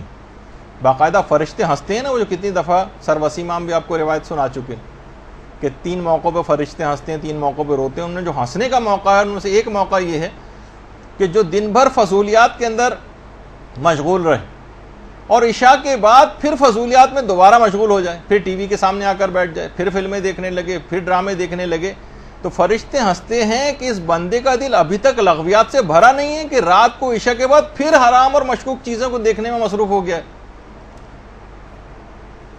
تو بہرحال یہ پھر لغویات کے اندر جو ہے وہ مشغول ہو گیا۔ تو ایک بہت بڑی اور اہم اس کی وجہ یہ ہے کہ ہم سے جو عبادتیں نہیں ہو پاتی۔ دیکھیے ایک بات اس کا آج بھی اس میں بہت ہمیشہ سے ہمارے ہر درس میں اس کا کوئی نہ کوئی تذکرہ آ جاتا ہے کہ آخر اس کے باوجود اتنی اہمیت آپ سن رہی ہیں، لیکن اس کے باوجود بھی اٹھ کر جائیں گی تو کتنی کم عامل ہو پائیں گی اس پہ، یہ جو سننے والے ہیں۔ اس کی ایک وجہ کیا ہے؟ وجہ حرام اور مشکوک کمائیاں، خمس اور دیگر حقوق ایسے مالی واجبات ہیں کہ جو کہ ادا نہیں ہوئے، اور اس وجہ سے وہ ہمیں نماز شب پڑھنے ہی نہیں دیتے۔ آیت اللہ شیخ قدوسی کہہ رہے ہیں کہ نیہاوند ایک علاقہ ہے، وہاں کے ایک مومن نے ایک دفعہ کھانے کی مجھے دعوت دی۔ میں کھانا کھانے کے لیے گیا، لیکن کھانا کھانے کے بعد ایک ایسا خمار دماغ پہ میرے سوار ہوا کہ مجھے نیند آ گئی۔ نماز شب تو کیا ملتی، نماز فجر بھی قضا ہو گئی۔ آیت اللہ شیخ قدوسی نے بیان کیا۔ اچھا، کیونکہ روحانی طور پہ بہت بلند عالم دین تھے، کہہ رہے میں متوجہ ہوا، یعنی کشف جو چیزیں ہوتی، تو معلوم یہ چلا کہ اس کی جو کمائی اور ارننگ ہے اس میں اشکال، مشکوک کمائی کی بنا پر میری جو ہے نماز، اتنے بڑے عارف کی بھی جو نماز شب جو قضا ہوئی، حتیٰ کہ نماز فجر تک قضا ہو گئی، اور جبکہ اپنا ذاتی مال بھی نہیں تھا، کسی اور کا مشکوک مال تھا جو ان کے جسم میں چلا گیا تھا، تو کتنے اثرات اس نے رکھے۔ تو یہ سب چیزیں بہت آپس میں ملتی جلتی چیزیں ہیں۔ اور اصفہان کے جو ایک مبلغ تھے حجت الاسلام سید محمد حسین مدرس، انہوں نے بھی ایک واقعہ نقل کیا کہ وہاں کے طلباء نے ایک دفعہ جشن منعقد کیا تھا عید زہرا کے سلسلے میں، اور آخوند ملا کاشی بہت بڑے عارف اور عالم اس زمانے میں تھے، ان کو بلایا۔ اچھا، آخوند کاشی کے متعلق یہ بات بتا دوں کہ آخوند کاشی وہ تھے کہ جو اپنی ہر مستحب نماز تک کے قنوت میں دعائے ابو حمزہ سمالی پڑھتے تھے۔ آخوند کاشی، اللہم صلی اللہ علیہ وسلم۔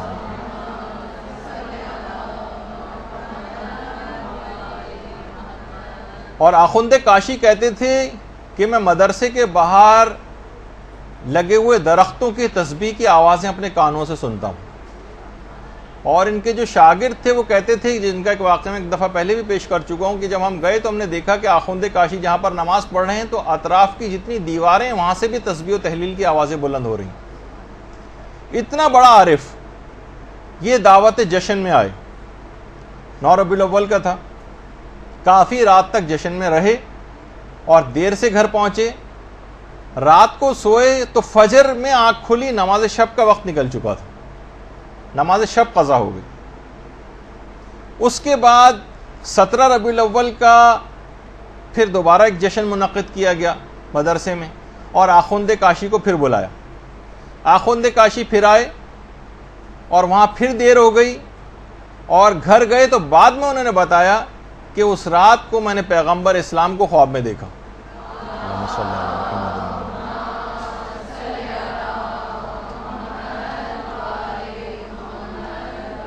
اس سے پہلے عید زہرا والے پروگرام میں گئے تھے، جب نماز قضا ہوئی تھی، اب تو نماز قضا نہیں ہوئی، ہو ہی رہے تھے کہ پیغمبر خواب میں آ گئے اور کہا کہ اس سے پہلے میں نے اپنی بیٹی فاطمہ کی خوشنودی قلب کے لیے تمہاری اس رات نماز شب نہ پڑھنے کے عمل کو معاف کر دیا تھا، آج پھر سو رہے ہو، اٹھو اور نماز شب پڑھو۔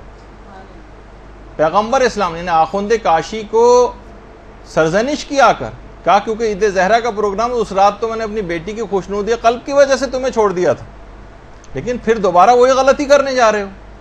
تو راتوں کو دیر تک کے ایسے پروگرامز کہ جس کے نتیجے میں آپ کی عبادات متاثر ہوں، آپ کے واجبات متاثر ہوں، ان لغویات، یہ تو خیر بہت ہی نیک کام تھا، لیکن اس کے باوجود بھی عبادات بھی اگر آپ انجام، جیسے بہت سے لوگ پوری رات ایک شب بیداری جو ہوتی ہے اور ماتم ہوتا ہے وہ عبادت میں رات گزار رہے ہیں، لیکن نماز فجر اس کے بعد قضا کرتے ہیں.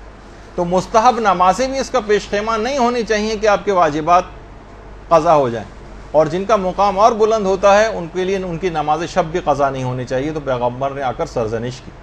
ائمہ خود کتنے زیادہ اس کے پابند تھے کہ امیر المومنین کی جو ایک کنیز تھی ام سعید، وہ یہ بات بیان فرماتی ہیں کہ تمام شب امیر المومنین عبادت میں مصروف رہتے تھے، اور رمضان اور غیر رمضان سب امیر المومنین کے لیے برابر تھے، سب برابر. اور ابھی شب ضربت آج ہی کی رات کو ہے. جب مسجد کوفہ کے لیے نکل رہے تھے تو آسمان کی طرف دیکھ کر امیر المومنین نے یہ بات کہی تھی کہ اے صبح گواہ رہنا کہ کبھی ایسا نہیں ہوا کہ تو طلوع ہو رہی ہو اور علی سو رہا ہو. درود بھیجیے محمد عالم.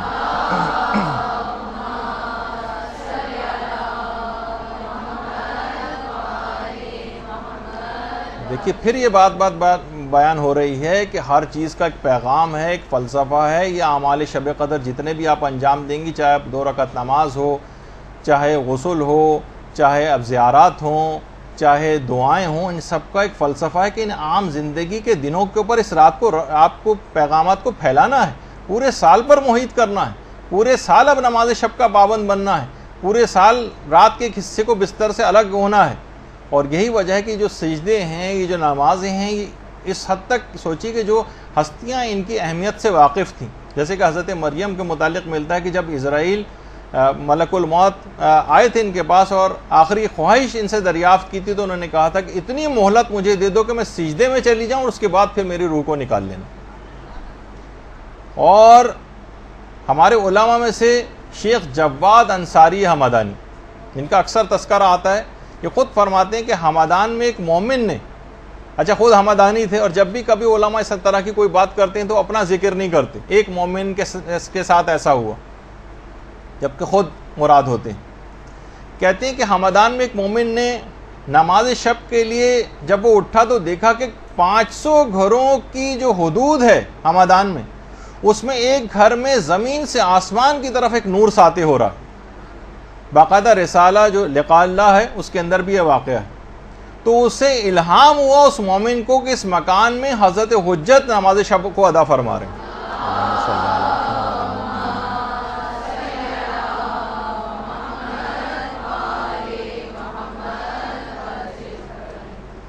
دیکھیے امام کی نماز شب کا گفتگو آپ نے سنی، آپ نے درود پڑھا امام پر، اس سے سبق کیا حاصل کیا؟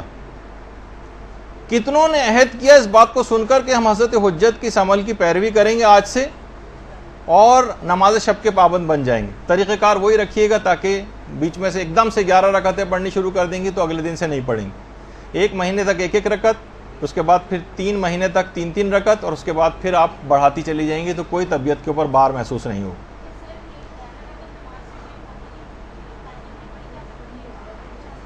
ہاں مختلف ٹائمنگز میں بھی پڑھ سکتے ہیں، خیر وہ تو اس کے مسئلے الگ ہیں، لیکن اس کا پابند ہونا. اچھا اب نمازوں ہی کے سلسلے میں مومنین کا ایک طبقہ ایسا ہوگا جو آج کی رات جو ہے وہ قضاء عمری کی نمازیں پڑھے گا. مساجد کے اندر باقاعدہ 6 دن کی نمازیں اس انداز سے پڑھائی بھی جاتی ہیں. تو اس کا بھی ایک پیغام ہے، وہ یہ ہے کہ یہ رات واجبات اتارنے کی رات بھی، اور اس کا پیغام یہ کہ سارا سال بھی اب واجبات اتارنے کی فکر آپ کو کرنی، اس کو پورے سال کے اوپر جاری کرنا. جبھی شب قدر کے وہ تمام فوائد اور جو اثرات ہیں وہ پورے سال آپ حاصل کریں گے. اپنے واجبات اتاریے، نہ صرف نمازیں اتارنے کی فکر کریں بلکہ روزے اتارنے کی فکر کریں، اپنے کفارے اتارنے کی فکر کریں، اپنے فدیے اتارنے کی فکر کریں. خواتین ہیں روزوں کے سلسلے میں جو نہیں رکھے کفارے تاخیر واجب ہوتے ہیں. پچھلی زندگی میں جو اگلے سال تک روزے نہیں رکھے ان کا کفارے تاخیر دینا ہوتا ہے. بہت سے لوگوں کے اوپر حج واجب ہے، حج کے لیے نہیں جاتے، بہت سی خود ساختہ مجبوریوں کی وجہ سے. شرعی مجبوری ہوتے ایک الگ بات ہے. بہت سے لوگوں کے عمرے غلط ہوئے ہیں, جب تک عمرہ ادا نہیں صحیح طور پر ادا کر لیتے, حج عمرہ جو ہے وہ اس کا احرام باقی رہتا ہے, اس کو اتروانے کی فکر ہونی چاہیے. لوگوں کی امانتیں واپس کرنے کی فکر ہونی چاہیے. رد مظالم ادا کریں, لوگوں کے حقوق ادا کریں. کسی سے قرضہ لیا ہوا تو وہ ادا کریں. یہ حقوق کے ادا کرنے کی رات ہے. یعنی اس رات قضا واجب نمازیں جو پڑھی جاتی ہیں, اس کا پیغام ہے کہ سارا سال بھی آپ کوشش کریں کہ آپ اتاریں اپنے ذمے سے یہ سب چیزیں. اور کتنے ایسی چیزیں ہیں دیکھیے کہ حتیٰ کہ فطرے لوگ سوچتے ہیں فطرہ تو ہم ہر سال دیتے ہی. خود ہمارے استاد محترم بیان فرماتے تھے کہ ایک بہت بڑی غلطی ہمارے ہاں ایک یہ بھی ہونے لگی ہے کہ گھروں کا نا کوئی سسٹم صحیح طور پر بن نہیں پاتا ہے. پتہ ہی نہیں چلتا کہ گھر میں سربراہ گھر کون ہے. باپ اس طرح سے کاروبار میں اپنے ساتھ اپنے بچوں کو شامل کر لیتا ہے کہ بچوں کا پتہ نہیں چلتا کہ یہ اس کاروبار کے مالک ہیں یا باپ مالک ہے. تو بہت سی چیزیں طے نہیں کی ہوئی ہیں ہم لوگوں نے, تو اس کی وجہ سے بہت سے پرابلمس ہوتے ہیں. اب جس کے ڈیپینڈنٹس میں سے شمار ہوتے ہیں اس کے اوپر فطرہ واجب ہوتا ہے. اب اگر اولاد نے نکال بھی دیا اور باپ جو ہے سربراہ فیملی تھا, چاہیے کمائی باپ کے ہاتھ میں کیوں نہ لا کے دیتے ہوں, باپ ریٹائرڈ ہے گھر پہ بیٹھے ہوئے, نہیں سربراہ گھر وہ ہے, تو اس کو ان کا فطرہ بہت سارے فطرے کے مسئلے. تو اب اگر ان بچوں نے فطرہ نکال بھی دیا اور باپ نے نہیں نکالا, تو جب تک جائیداد تقسیم نہیں ہو سکتی باپ کے مرنے کے بعد, جب تک وہ سارے فطرے بھی نہ نکال دیے جائیں جو اولاد نے خود نکال دیے تھے اور باپ کے اوپر واجب تھے اور اس نے نہیں نکالے تھے. تو بہت سے اس کے اندر مسئلے ایسے ہو جاتے ہیں. فطروں کے مسئلے, کیونکہ اگلی جو کلاس ہوگی وہ چاند اور فطرے کے مسائل سے ریلیٹڈ ہی آپ لوگوں کی ہوگی, تو اس کے اندر اس کی جو ہے تفصیل سن لیجئے گا. تو اسی طرح سے تو لوگوں کے مال میں کچھ حقوق ہوتے ہیں, ان کو آپ کو نکالنا پڑے گا. اور مرحوم کلباسی ایک عالم گزرے ہیں, جو شب قدر کا دیکھیے پیغام یہی بتایا جا رہا ہے کہ اپنے واجبات اتارنے کی رات ہے, اور اگر آپ نے واجبات نہیں اتارے تو یہ ایسے برے اثرات رکھتے. بازی کی ہڈی والا واقعہ آپ نے سنا کہ اس سے کتنے اثرات ہوئے. اسی طرح سے لوگوں کے حقوق اگر آپ کے مال میں ہوں گے تو وہ بھی ایسی بے برکتی اور نقصانات کا سبب بنیں گے. مرحوم کلباسی یہ وہی ہیں جن کے متعلق ہم نے پچھلے سال بیان کیا تھا کہ یہ شب قدر کو حاصل کرنے کے لیے کہ مجھے سال کی کوئی ایک رات ہے نا, سال کی 365 راتوں میں یہ جاگتے رہے, 360 یا 365 راتیں مسلسل جاگتے رہے کہ مجھے تاکہ یقینی طور پر شب قدر حاصل ہو جائے. اچھا, یہ تاجر بھی تھے, بزنس مین تھے. ایک دفعہ مال تجارت کے لیے ان کی کشتی اور کشتیوں کے ساتھ ان کی کشتی بھی گئی ہوئی تھی. تو اطلاع آئی کہ ایک طوفان آیا ہے اور ساری جو مال تجارت کی جو کشتیاں ہیں وہ سب کی سب ڈوب گئیں, سب کی سب ڈوب گئیں. انہوں نے کہا کہ مجھے یقین نہیں ہے, میرا مال مخمس تھا, سارے میں نے حقوق ادا کیے ہوئے تھے, ممکن ہی نہیں ہے کہ مجھے اس بات پہ یقین نہیں آتا کہ میری کشتی ڈوب گئی ہوگی. اور کچھ دن بعد ہی اطلاع آئی کہ ساری کشتیاں ڈوب گئیں, ایک کشتی نہیں ڈوبی, وہ وہی تھی جو مرحوم آیت اللہ کلباسی کی کشتی تھی.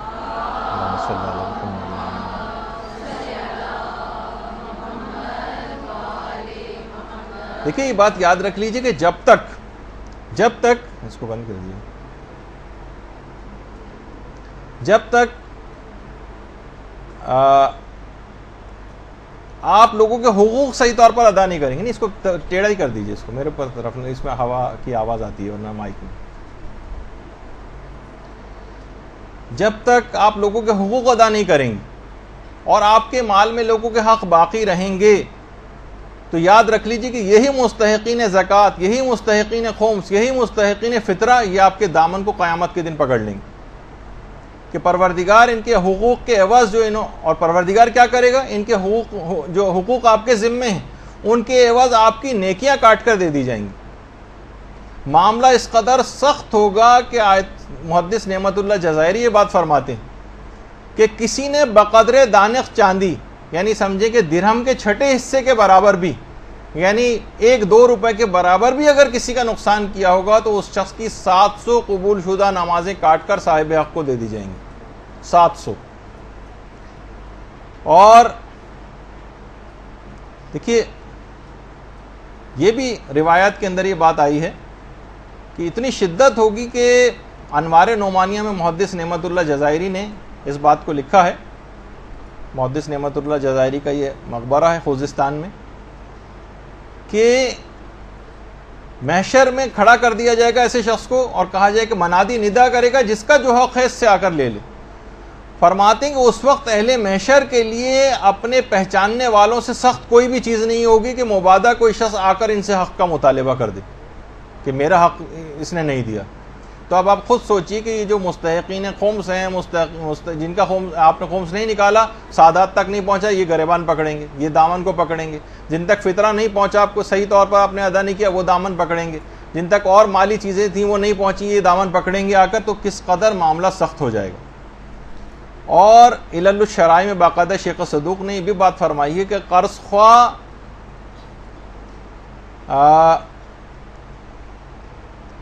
یہ جو ہیں یہ آ کر مقروض کا دامن پکڑیں گے, یہ ہمیں واپس کر سکتا تھا قرضہ لیکن اس نے اس کے باوجود بھی واپس نہیں کیا. تو پھر قرض خواہ کو اس کی نیکیاں کاٹ کر دی جائیں گی, اور اگر وہ نیکیاں بھی ختم ہو جائیں اس کے پاس تو پھر جو قرض خواہ ہے اس کے گناہ کاٹ کر مقروض کے نامہ اعمال میں لکھے جائیں گے. اور باقاعدہ حق الیقین میں علامہ مجلسی نے ایک چوتھے امام, امام زین العابدین علیہ الصلوۃ والسلام کی روایت بھی لکھی ہے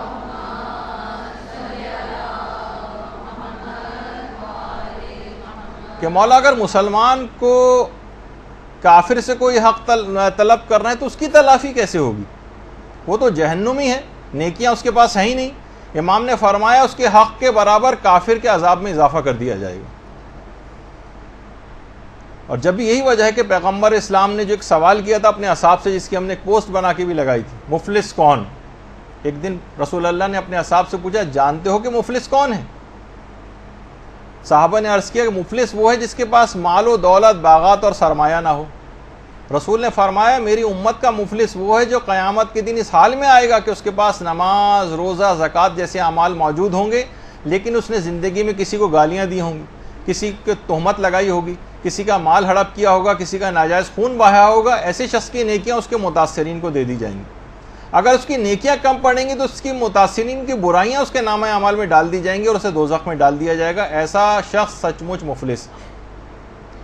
تو آپ خود سوچئے کہ یہ تمام چیزیں ایسی ہیں کہ یہ اصلاً مفلس ہو جائیں گے. اس رات قضا واجبات اپنے اتارنے ہیں, قضا نمازیں اتارنے کا جو پیغام ہے وہ یہی ہے کہ اپنے واجبات اتارو. اور یہ اتنا عظیم ثواب دلواتا ہے واجبات اپنے اتارنا, یہ کسی کو اس کا حق واپس کرنا. مثلا قرضے کا 1 روپیہ بھی آپ نے کسی کو واپس کیا تو پیغمبر اسلام کی باقاعدہ ایک روایت ہے کہ جب کوئی 1 درہم اپنے طلبگاروں کو واپس کرتا تو یہ عمل اسے 1000 سال کی عبادت کا ثواب دلواتا ہے, 1000 غلام آزاد کرنے کا ثواب دلواتا ہے, اور 1000 حج و عمرے سے بہتر ہے یہ عمل. اللہم صلی علی محمد. یعنی آپ کا پیسہ ضائع نہیں جا رہا, یہ اتنا ثواب آپ کو, یہ جو آپ مال لوگوں تک پہنچا رہے ہیں, اپنے پچھلے واجبات پہنچا رہے ہیں, یہ اتنا زیادہ آپ کو ثواب دلوانے والا عمل. اور یہ بھی روایت کے اندر آیا کہ جو بھی اپنے طلبگاروں کو راضی کر لے. دیکھیے بعض اوقات ہوتا ہے کہ ہم دے نہیں پاتے لیکن ہم اس کو راضی کر سکتے ہیں, ٹھیک ہے ہم نے تمہارا نقصان کر دیا تھا, ٹھیک ہے تمہارے ہم پر یہ چیز تھی, تم نے ہمیں قرضہ دیا تھا لیکن اس قرضے کو معاف کر دو, یہ ہمارے حالات ہے. کسی طرح سے بھی اس کو اگر راضی کر لیں تو کہہ رہے ہیں جو شخص بھی اپنے طلبگار کو راضی کر لے گا وہ بلا حساب جنت میں جائے گا, اور جنت میں اسے حضرت اسماعیل کی رفاقت نصیب ہوگی. تو نمازوں کی قضا کا جو پیغام ہے وہ یہی ہے کہ ان کو خود سے اتارنا شروع کریں. اپنے تمام واجبات کے ساتھ ساتھ خاص طور پر نمازیں ان کو اتارنا شروع کریں. حاجی نوری نے باقاعدہ ایک واقعہ لکھا ہے نجف اشرف کے ایک عالم کا. وہ عالم کہتے ہیں میں نجف اشرف میں رہا کرتا تھا. یہ نجف کی بہت پرانی تصویر ہے آپ کے سامنے. میرے والدین البتہ دوسرے شہر میں تھے اور خط و کتابت سے جو ہے وہ رابطہ ان سے رہتا تھا. تو میں نے خواب میں ایک دن دیکھا, رات کو میں سویا تو میں نے خواب میں دیکھا کہ کچھ لوگ ہیں وہ میری ماں کو مار رہے ہیں.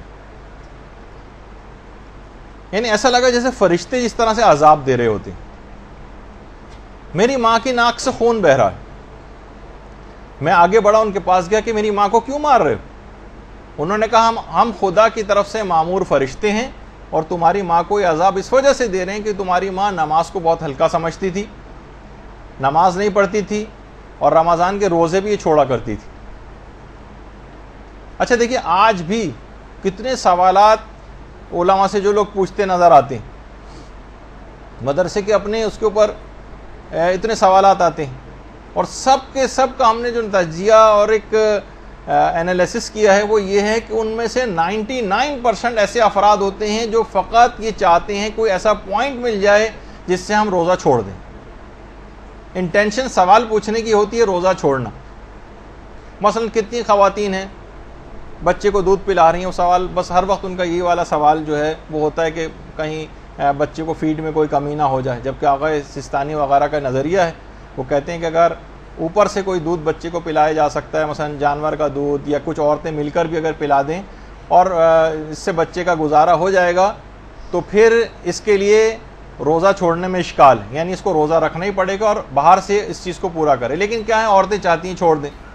بہت سارے افراد اس بات کو کہہ رہے ہوتے ہیں کہ جناب گرمی بہت ہے, ہماری جاب کے ٹائمنگز اس طرح کے ہیں اور بہت دھوپ میں بھاگنا پھرنا پڑتا ہے, ہم کیا کریں, ہم کیا روزہ رکھیں یا چھوڑ دیں. ان کی پوری, بہت سے لوگ تو پوچھتے نہیں, ویسے ہی چھوڑ دیتے ہیں, لیکن جو کچھ پوچھتے ہیں اس میں بھی کتنا سخت مسئلہ ہے کہ جناب یہ لوگ پہلے تو اگر یہ بغیر جاب کے رہ سکتے ہیں تو بغیر جاب کے رہیں گے, چھٹی لے سکتے ہیں تو چھٹی لے لیں, چھٹی لینا ممکن نہیں ہے, اور اگر ان کی تنخواہ مثلا کٹ جائے گی, اگر اس کے بغیر بھی ان کا گزارا ہو سکتا ہے تو ایسا کر لیں. کوئی اور ان کے پاس مال موجود ہے تو ایک مہینہ مثلا اگر نہیں کمائیں گے یہ تو اس سے گزارا ہو جائے گا, ورنہ قرضہ بھی اگر لینا پڑے تو قرضہ لیں اور اپنے روزے کو بچائیں. اور پھر بھی اگر یہ کوئی سی بھی چیز ممکن نہیں ہے تو پھر اتنا پانی پی سکتے ہیں کہ جس سے ان کی جان بچ جائے, اور اس کے بعد پورے دن امساک کرنا پڑے گا اور بعد رمضان اس کی قضا بھی کرنا پڑے گی. دیکھیے مسئلے کتنے زیادہ سخت ہیں اس کے.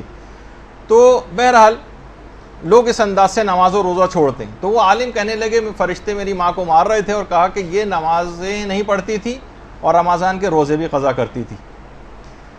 اچھا, اب اور میری ماں کو یہ عذاب ہو رہا تھا کہ ناک سے خون بھی اس کے جاری تھا. ایک اچانک سے میری آنکھ کھل گئی, بیدار ہو گیا, کیونکہ دروازے پر کسی نے دستک دی تو دیکھا ایک آدمی کھڑا ہوا اور کہا کہ تمہاری ماں انتقال کر گئی ہے اور اس کا جنازہ جو ہے, اس کا جنازہ کربلا لے جایا جا رہا ہے, پہنچنے والا ہے, تم بھی فوراً پہنچو. یہ کہنے میں نجف سے بھاگا وہاں سے کربلا آیا تاکہ اپنی ماں کی تدفین میں شریک ہو سکوں. یہ بھی کربلا کی ایک بہت پرانی تصویر ہے. اللہم صلی علی محمد.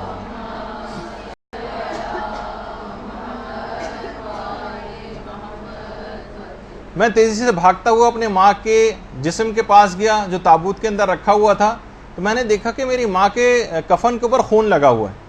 تو لوگوں نے کہا دیکھو ہمارا اس میں کوئی قصور نہیں ہے, سواری کی جس میں سواری میں جنازہ آ رہا تھا اس کی ٹکر ایک جگہ ہو گئی, تصادم ہو گیا, اور جو جنازہ تھا یہ باہر جا کر گرا, اور یہ جو خون تمہیں نظر آ رہا ہے یہ جو کفن پہ لگا ہوا ہے, میں نے فوراً کفن کو ہٹایا تو دیکھا کہ میری ماں کی ناک سے خون جاری تھا. اچھا, عالم سمجھ گئے کہ یہ خواب سچا ہے اور میری ماں کو عذاب مل رہا ہے. یہ وہاں سے سیدھے ذریعے حضرت ابو الفضل العباس علمدار علیہ الصلوۃ والسلام پہ گئے.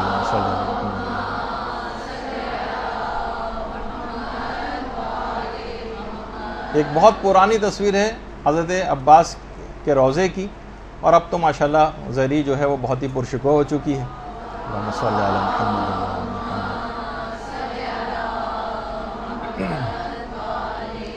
کہنے لگے میں ذریعہ پر گیا اور حضرت عباس علمدار سے متوسل ہوا, اور میں نے التجا کی اور وعدہ کیا حضرت عباس سے کہ میں اپنی ماں کی ساری قضا نمازیں اترواؤں گا, سارے روزے بھی جو ہے وہ رکھوا دوں گا, اور اس کے بعد ماں کو دفن کیا گیا. کہہ رہے تدفین کے 2 ماہ تک کا تو میں نے انتظام کیا, 2 ماہ تک.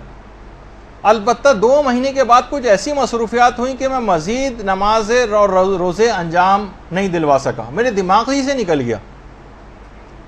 وہی خواب دوبارہ پھر میں نے دیکھا, فرشتے پھر آ رہے ہیں معی ماں کو عذاب دے رہے ہیں.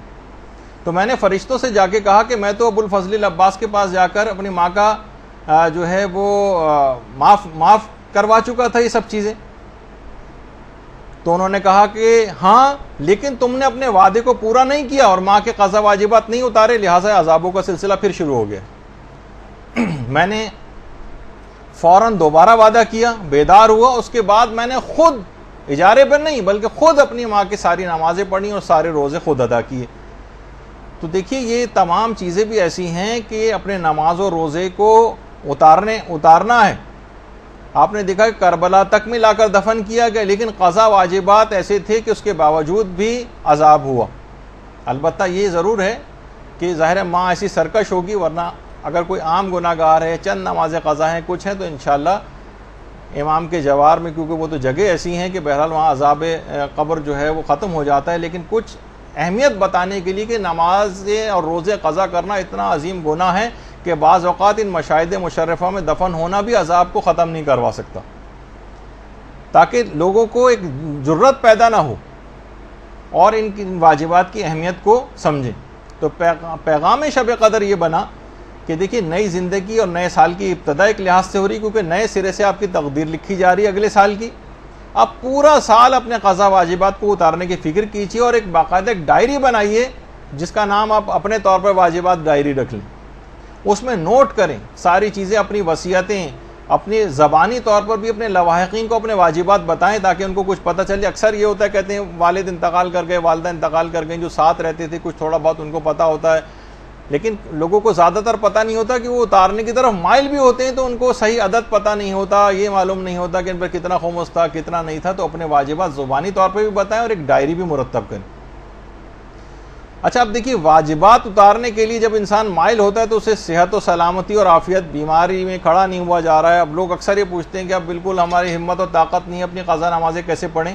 تو صحت اور عافیت یہ ضرور اتنی دعا کم سے کم آپ نمازیں یہ شب قدر میں ضرور مانگی کہ آپ جب تک اپنے تمام واجبات اتار نہ لیں تب تک موت نہ آئے، یہ باقاعدہ۔ اور خاص طور پہ آغا نائینی کی ایک دعا جو ہم نے دنیا و آخرت کی 100 پریشانیوں کو حل کتاب میں بھی لکھی ہے کہ اگر کوئی شخص کی دعا نماز عشاء کے بعد پڑھے تو خدا اس کی عمر میں 50 سال کا یقینی اضافہ فرما دیتا ہے، اور یہ دعا یہ ہے، اور یہ آپ کو اس کتاب کے اندر بھی مل جائے گی۔ اور میں آپ سے یہ بات کہوں گا اپنے طور پر ایک ریکمنڈیشن کے طور پر کہ اگر ممکن ہو تو یہ کسی پرچے پہ، کتاب پہ لکھ لیں، اور جو نماز شب قدر 2 رکعت پڑھیں آپ، اس کے قنوت میں آپ اپنے لیے، اپنے رشتہ داروں کے لیے، علماء کرام کے لیے، مجتہدین اعظام کے لیے، سب کو بھی عام کر سکتی ہیں۔ اور آج کل جتنی جس اعتبار سے قتل و غارت گری ہو رہی ہے اور لوگوں کی زندگیوں کے چراغ گل کیے جا رہے ہیں، 50 سال کا مومنین کی عمر میں یقینی اضافے کے لیے اس کے قنوت میں اس دعا کو پڑھیں۔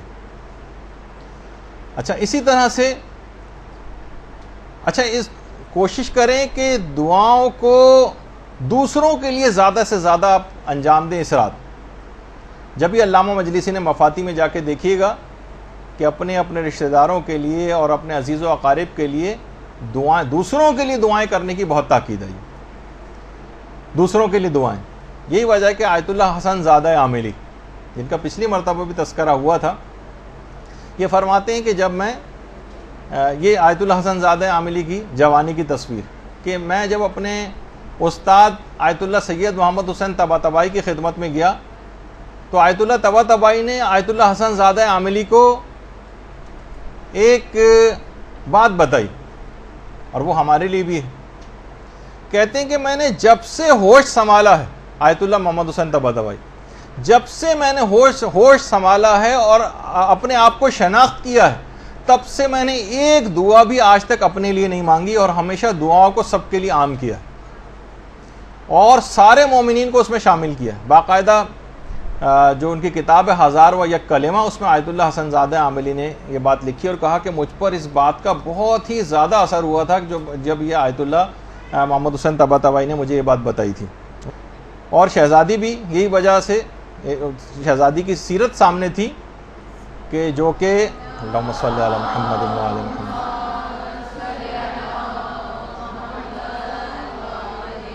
کہ امام حسن فرماتے تھے کہ ساری رات گزر جاتی تھی والدہ گرامی، یعنی ابتدائے شب سے لے کر اور صبح ہو جاتی تھی، اور فقط دوسروں کے لیے دعا کرتی تھی۔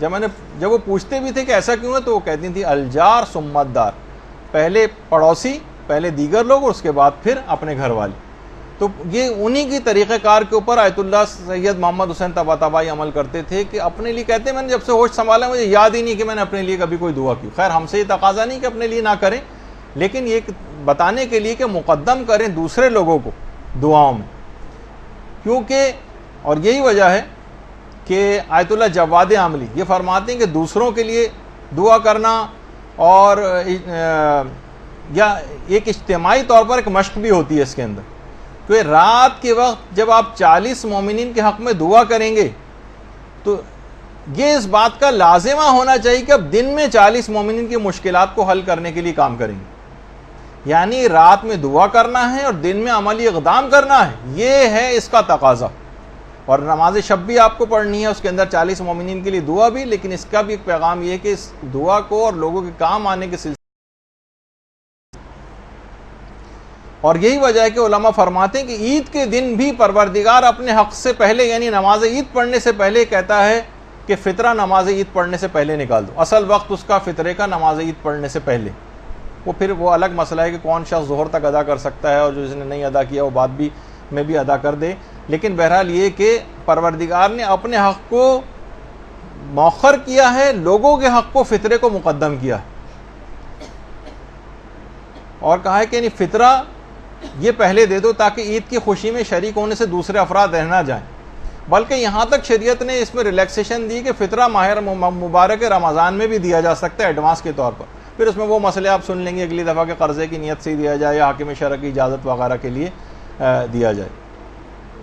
اچھا, اس کے اندر ایک فائدہ دوسروں کے لیے دعا کرنے کا یہ ہوگا جو اس رات کا پیغام بھی کہ آئندہ زندگی میں بھی اس طریقہ کار کو رائج رکھیں. علماء فرماتے ہیں کہ دیکھیے ہم جو اپنے لیے دعائیں کرتے ہیں نا, اس میں موانعات آڑے آ جاتے ہیں. احتمال ہے کہ شاید دعا قبول نہ ہو, کچھ ایسے اعمال انجام دے دیے ہوں کہ جس سے دعا قبول نہ ہو. لیکن جب آپ دوسروں کے لیے دعا کرتی ہیں تو ایک فرشتہ خلق ہوتا ہے, اور وہی دعا جو آپ کر رہی ہیں اپنے لیے دوسروں کے لیے کر رہی ہیں, وہی فرشتہ آپ کے اپنے حق میں کرنا شروع کر دیتا ہے. اور کیونکہ موانعات کوئی نہیں ہیں اور کوئی طریقہ کار ایسا نہیں کہ فرشتوں کی دعا قبول نہ ہو, کہ ان کے اعمال وغیرہ کا بھی کوئی مسئلہ نہیں ہے کہ وہ نافرمانیاں خدا معاذ اللہ انجام دیتے ہوں, تو کوئی چانس ہی نہیں بنتا کہ وہ دعا ان کی رد ہو جائے. تو دوسروں کے لیے مقدم کرنا یہ بہت اہم بات ہے. بلکہ علامہ سید ابن طاؤس تو ایک بڑی عجیب بات کہتے تھے شب قدر میں تو مومنین کے لیے دعا کرنی ہے, میں یہ کہتا ہوں کہ قابل اصلاح کفار کے لیے ہدایت کی دعا بھی ضرور کریں, کیونکہ خدا کی کسی سے کوئی دشمنی نہیں ہے اور وہ کافروں کو بھی آتش جہنم سے آزاد دیکھنا چاہتا ہے. وہ چاہتا ہے کہ وہ بھی راہ ہدایت کو پالیں. جو اس قابل ہوں ان کی ہدایت ہو جائے اس کی دعا کریں, اور جو اس قابل نہ ہوں فتنہ پرور ہوں ان کی نابودی کی دعا کریں, ان کے لیے باقاعدہ بددعا کریں کہ ان کے منحوس وجود سے زمین پاک ہو جائے. قنوت میں باقاعدہ بددعا کرنا, ان کے لیے لعن کرنا, خاص طور پر ایران, عراق, شام, لبنان, افغانستان اور پاکستان اور جتنے بھی مومنین اور عام مسلمانوں کے جو دشمن ہیں, جو دہشت گرد جو روزانہ کی تعداد میں اس انداز سے مومنین کو اور عام مسلمانوں کو شہید کر رہے ہیں, ان کے لیے بھی اس رات میں علی الخصوص بددعا ضرور کریں. اور یہ سلسلہ دعاؤں کا اور ظالمین کے لیے بددعا کا یہ سارا سال بھی جاری رہنا چاہیے. اور یہی وجہ جو پیغمبر اسلام کے جس سے پہلے میں نے پیش کی تھی, جو ہمارے بہار الانوار کے اندر بھی ہے اور عام مسلمانوں نے بھی اس کو اپنی کتابوں کے اندر نقل کیا ہے, کہ جو ایمان اور احتساب کے ساتھ اس رات عبادت کے لیے کھڑا رہے گا اس کے تمام گزشتہ گناہ معاف ہو جائیں گے. بہت سی روایتوں میں ہے کہ آئندہ گناہ بھی معاف ہو جائیں گے. تو باقاعدہ یہ تمام چیزیں کاغذ قلم جو ہے وہ لے کر بیٹھیں اور یاد کریں کہ کون کون سی اس قسم کے جو ہے وہ ہم نے اعمال انجام دیے تھے, اور اپنے اوپر خود پر ایک تنقیدی نگاہ ڈالیں. ہم نے بہت بڑا مسئلہ یہ کہ خود پر تنقیدی نگاہ ڈالنا بند کر دیا. سوء ظنی رکھنی ہے اپنے آپ سے رکھیں, کینہ رکھنا ہے اپنے آپ سے رکھیں, بری نگاہ ڈالنی ہے اپنے اوپر بری نگاہ ڈالی, اپنے زکام کو بھی آپ کو کوڑ سمجھنا ہے. یہ احتساب کی رات ہے, اور آئینہ بن کر تمام برائیاں آپ کے سامنے آشکار ہو جائیں گی کہ ہم نے کون کون سی پروردگار عالم کی ایسی نافرمانیاں کی ہیں, کتنے احکام پائمال کی ہیں. سارے گناہوں کو اپنے یاد کریں, احتساب کریں اپنا, اور آئندہ بھی نہ کرنے کا عزم کریں. کہ پیغمبر نے کہا جو ایمان اور احتساب کے ساتھ اس رات کو عبادت کرے گا اس کے تمام گناہ معاف ہوں گے. شرط لگائیے, ورنہ مطلق اور عام نہیں کیا. تو بہرحال یہ تمام چیزیں ایسی ہیں، اور یہی وجہ ہے کہ تفسیر المیزان کے جو فارسی مترجم ہیں سید محمد باقر موسوی اصفہانی، انہوں نے کہا کہ ہمدان میں ایک علاقہ ہے جس کا نام ہے گنداب، وہاں پر ایک علی گندابی نام کا ایک بدماش ہوتا تھا جس کی سچا کیونکہ واقعہ ہے، باقاعدہ ایران کے اندر توبہ علی گندابی کے موضوع پر فلمیں تک بنائی گئی، بالکل سچا واقعہ ہے۔ علی گندابی ایک شرابی بھی تھا اور بدماش بھی تھا، اور اس کی توبہ بڑی مشہور ہے۔ ایک ذاکر تھے اس زمانے میں، شیخ حسن، وہ شہر سے باہر کہیں مجلس پڑھنے گئے ہوئے تھے، رات کا وقت تھا، اور جب واپس آئے تو شہر کا دروازہ بند ہو گیا تھا۔ یہ علی گندابی دروازے پر ہی بیٹھا ہوا تھا اور شراب کے نشے میں دھت تھا۔ انہوں نے کہا دروازہ کھٹکھٹایا، دروازہ کھولو۔ اس نے کہا کون؟ انہوں نے کہا میں ہوں شیخ حسن، میں ایک ذاکر حسین ہوں، مجلس پڑھنے گیا تھا، دیر ہو گئی۔ اس نے کہا میں ایک شرط پہ کھولوں گا، میرے لیے پہلے کوئی مجلس پڑھو۔ انہوں نے کہا یہاں تو نہ ممبر ہے نہ کوئی بیٹھنے کی جگہ ہے۔ کہا کہ میں سجدے میں جاتا ہوں، میری پیٹھ کو ممبر سمجھو، اس پر بیٹھ کے مجلس پڑھو، میں سنوں گا، لیکن میری شرط ہے کہ قمر بنی ہاشم کے مصائب پڑھنا۔ اچھا، انہوں نے مجلس پڑھی اس کی کمر پہ بیٹھ کر، اس نے خوب گریہ کیا، یعنی وہ موقع آ گیا علی گندابی کے پاس توبہ کا، جو یہ موقع آج کی رات آپ کو ایک گولڈن چانس شب قدر کی صورت میں ملنے والا۔ موقع سے فائدہ اٹھائیں جیسے علی گندابی نے اٹھایا۔ اس کے بعد کیا انعام ملا اس کو؟ اسی شب قدر یہ اسی شب کو یہ طائب ہوا، اور اس کے بعد یہ عتبات عالیات کی زیارت کے لیے عراق گیا، نجف۔ اس زمانے میں مرزا شیرازی یہ بزرگ وہاں پر نماز پڑھاتے تھے نجف میں، جو سامنے بیٹھے ہوئے، جنہوں نے تمباکو والا فتویٰ دیا تھا۔ یہ ان کے پیچھے جا کر نمازیں بھی پڑھنے لگا۔ ایک دن اطلاع آئی مرزا شیرازی کو ایک مجتہد کا انتقال ہو گیا۔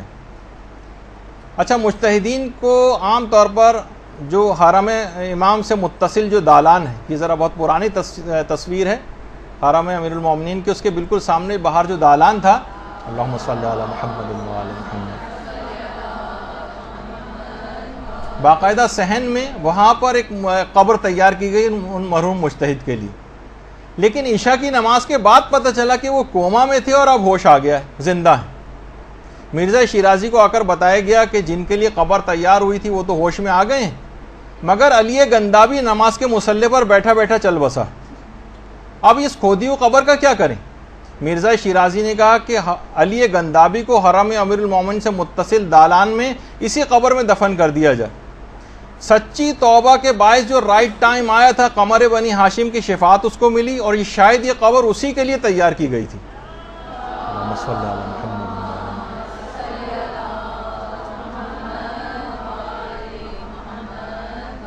تو دیکھیے مواقع بار بار نہیں آتے، اس نے اس موقع سے فائدہ اٹھایا، موقع توبہ کا آ گیا تھا۔ شب قدر سے اچھا کوئی موقع توبہ کا ہوگا آپ کے پاس؟ نہیں آئے گا۔ تو جیسے اس نے پکارا قمر بنی ہاشم کو، یہ ہستیاں ایسے ہی شفیع ہیں، ان کو پکاریے۔ شب قدر امام زمانہ علیہ السلام اور شہزادی حضرت فاطمۃ الزہرا سلام اللہ علیہا سے منسوب۔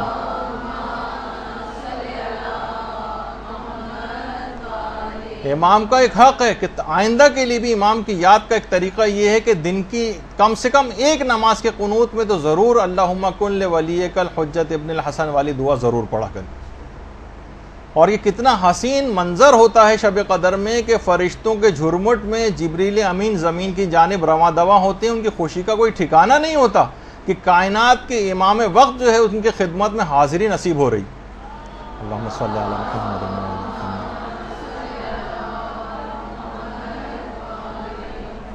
اور فائنل تقدیریں لکھے جانے کے بعد فائنل دستخط اور امضا کے لیے امام کے پاس آتی، اور یہ بھی اس رات کو یاد کرنے کا ایک فلسفہ امام کو یہ کہ امام کے پاس آپ کی تقدیریں آتی ہیں، اور عام دنوں میں بھی ہفتے میں کم سے کم 2 دن آپ کا جو نامہ اعمال، جو ہمارا سیاہ نامہ اعمال ہے، جو باعث شرم نامہ اعمال، یہ امام زمانہ کے سامنے پیش کیا جاتا، اور ساری رپورٹ امام کو پیش کی جاتی۔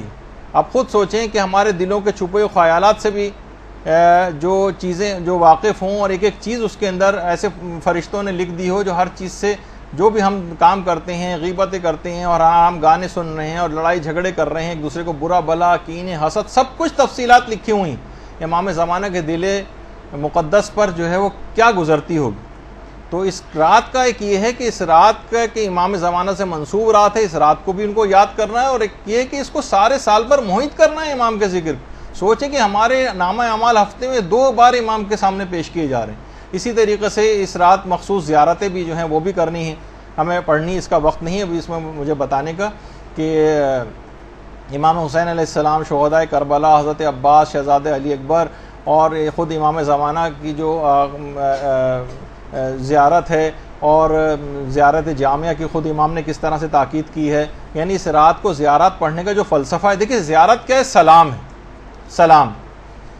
روزانہ ہمیں یہ پیغام ہے اس رات کو بھی ان کو سلام کرنے کا، کہ عام زندگی میں بھی بہت رائج ہے کہ امام زمانہ کو سلام کیا جائے، اور ہر نماز کے بعد ہم زیارت پڑھتے ہیں اور وہ بھی سلام ہے، تاکہ ہمیں ان کی قربانیاں یاد رہیں۔ یہ کیوں ہے پڑھنے کا؟ تاکہ ان کے اہداف یاد رہیں۔ مثلا قائد اعظم کا دن یہاں پہ منایا جاتا ہے، ان کی یاد منائی جاتی ہے، ان کے کارنامے بتائے جاتے ہیں، ان پہ کوئی پروگرام جو ہیں وہ کیے جاتے ہیں، ان کے ہدف کو ڈسکس کیا جاتا ہے۔ تو سلام دیکھیے ابتدا ہے، سلام جب آپ کرتے ہیں نا کسی کو سلام، یہ پہلے ابتدا ہوتی ہے جس سے بات شروع ہوتی ہے۔ ہمارے ہاں زیارت یا سلام پڑھ کر جو ہے وہ کام شروع ہونے کے بجائے کام کو ختم سمجھا جاتا ہے۔ اختتام پہ ہم نے پڑھ لیا، سلام کیا، اس کے بعد چلتے بنے۔ تو بہرحال کام کا دیکھیے تقاضا یہ کہ روزانہ جو امام زمانہ علیہ السلام کو سلام کیا جائے، بار بار ان کو سلام کرنے کی تاکید ہے، تاکہ آپ بار بار امام کی طرف متوجہ ہوں۔ اب آپ کو کام کرنا ہے۔ دیکھیے جیسے کوئی سیکورٹی گارڈ آپ کسی جگہ پہ رکھتی ہیں، آتے جاتے سیکورٹی گارڈ آپ کو سلام کر رہا ہو، پھر اس خوش اخلاقی سے سلام کرنے کے بعد ڈیوٹی پر مستعد ہو جائے، آپ اس سے خوش ہوں گی۔ لیکن ایک سیکورٹی گارڈ ایسا ہے جو دن میں 20 دفعہ آپ کو سلام کر رہا ہے، لیکن اس کے بعد اپنے کوارٹر میں جا کر سو جاتا ہے اور اپنا فریضہ انجام نہیں دے رہا، اب آپ اس سے خوش نہیں ہوں گی، نہ آپ اس کے سلامی جھاڑنے سے جو ہے وہ کافی سمجھیں گی، بلکہ اس کو ڈانٹ پھٹکار کی جائے گی، اس کو نکال دیا جائے گا وہاں سے۔ کہا کہ تو یہ ہمارا جو زیارت پڑھنے کا اور سلام کرنے کا اس انداز سے ایک زبانی کلامی سا وہ بن کے رہ گیا، یعنی ہمیں واقف ہی نہیں کہ سلام کے کیا معنی ہیں، بس سلام کیے چلے جا رہے ہیں اور کام ان کے لیے کچھ بھی کوئی انجام نہیں دے رہا۔ ایسے ہی ہے جیسے وہی میں نے سیکورٹی گارڈ کی مثال دی کہ وہ جا کے پڑھ کر سو جاتا۔ تو یہ خاص کہ ان تمام شخصیات کا ایک مشن اور ہدف تھا، روزانہ ان کو سلام کرو، یاد کرو، ان کے مطابق عمل کرنے کی کوشش کرو۔ دیکھیے یہی وجہ ہے کہ جو اعمال جتنے بھی انجام دیے جاتے ہیں اس میں خود شیخ مفاتیح الجنان میں باقاعدہ شیخ صدوق نے اس رات کا جو سب سے بڑا عمل بتایا وہ علم دین کا حصول بتایا۔ ہم اس پر نہیں دیکھتے کوئی اس اصول کے اوپر کوئی کاربند ہو، یہ علم آپ کی شفاعت کروائے گا۔ دیکھیے کتنے خواتین ایسی ہیں جو اب ایک چیز ہونی شروع ہو گئی، جیسے کہ ہم فیس بک پہ مختلف حدیثیں لگاتے ہیں، آپ لوگ اس کو شیئر کرتی ہیں، تو یہ خود یہ شیئر کرنا ایک تبلیغ کے اندر حصہ بننا، زیادہ سے زیادہ ان چیزوں کو شیئر کر کے دوسروں تک پہنچائیں۔ اور یہ اتنا بڑا عمل ہے تبلیغ کا کہ آیت اللہ مرشی نجفی فرماتے تھے کہ جس زمانے میں میری عمر 30 سال تھی، 30 سال کی تھی مرشی نجفی کی عمر جو ان کی تصویر سامنے ہے، کہنے میں نے 30 سال کی عمر میں قیامت کا پورا منظر اپنی آنکھوں سے دیکھا تھا۔ میں نے دیکھا کہ قیامت آ گئی اور خوفناک سور پھونکا گیا ہے، اور اس کے بعد پھر حساب و کتاب کی جگہ پہ مجھے لے جایا گیا۔ یہ جگہ اس جگہ سے الگ تھی کہ جہاں پر عام لوگوں کا حساب کتاب ہو رہا تھا، اور مجھے یہ بات بتائی گئی کہ اہل علم افراد کی عزت و اکرام کی وجہ سے ان کا حساب کتاب الگ رکھا گیا، عام لوگوں کے سامنے نہیں۔ میں خیمے میں ایک میں داخل ہوا تو میں نے دیکھا کہ پیغمبر اسلام ایک منبر پہ تشریف فرما،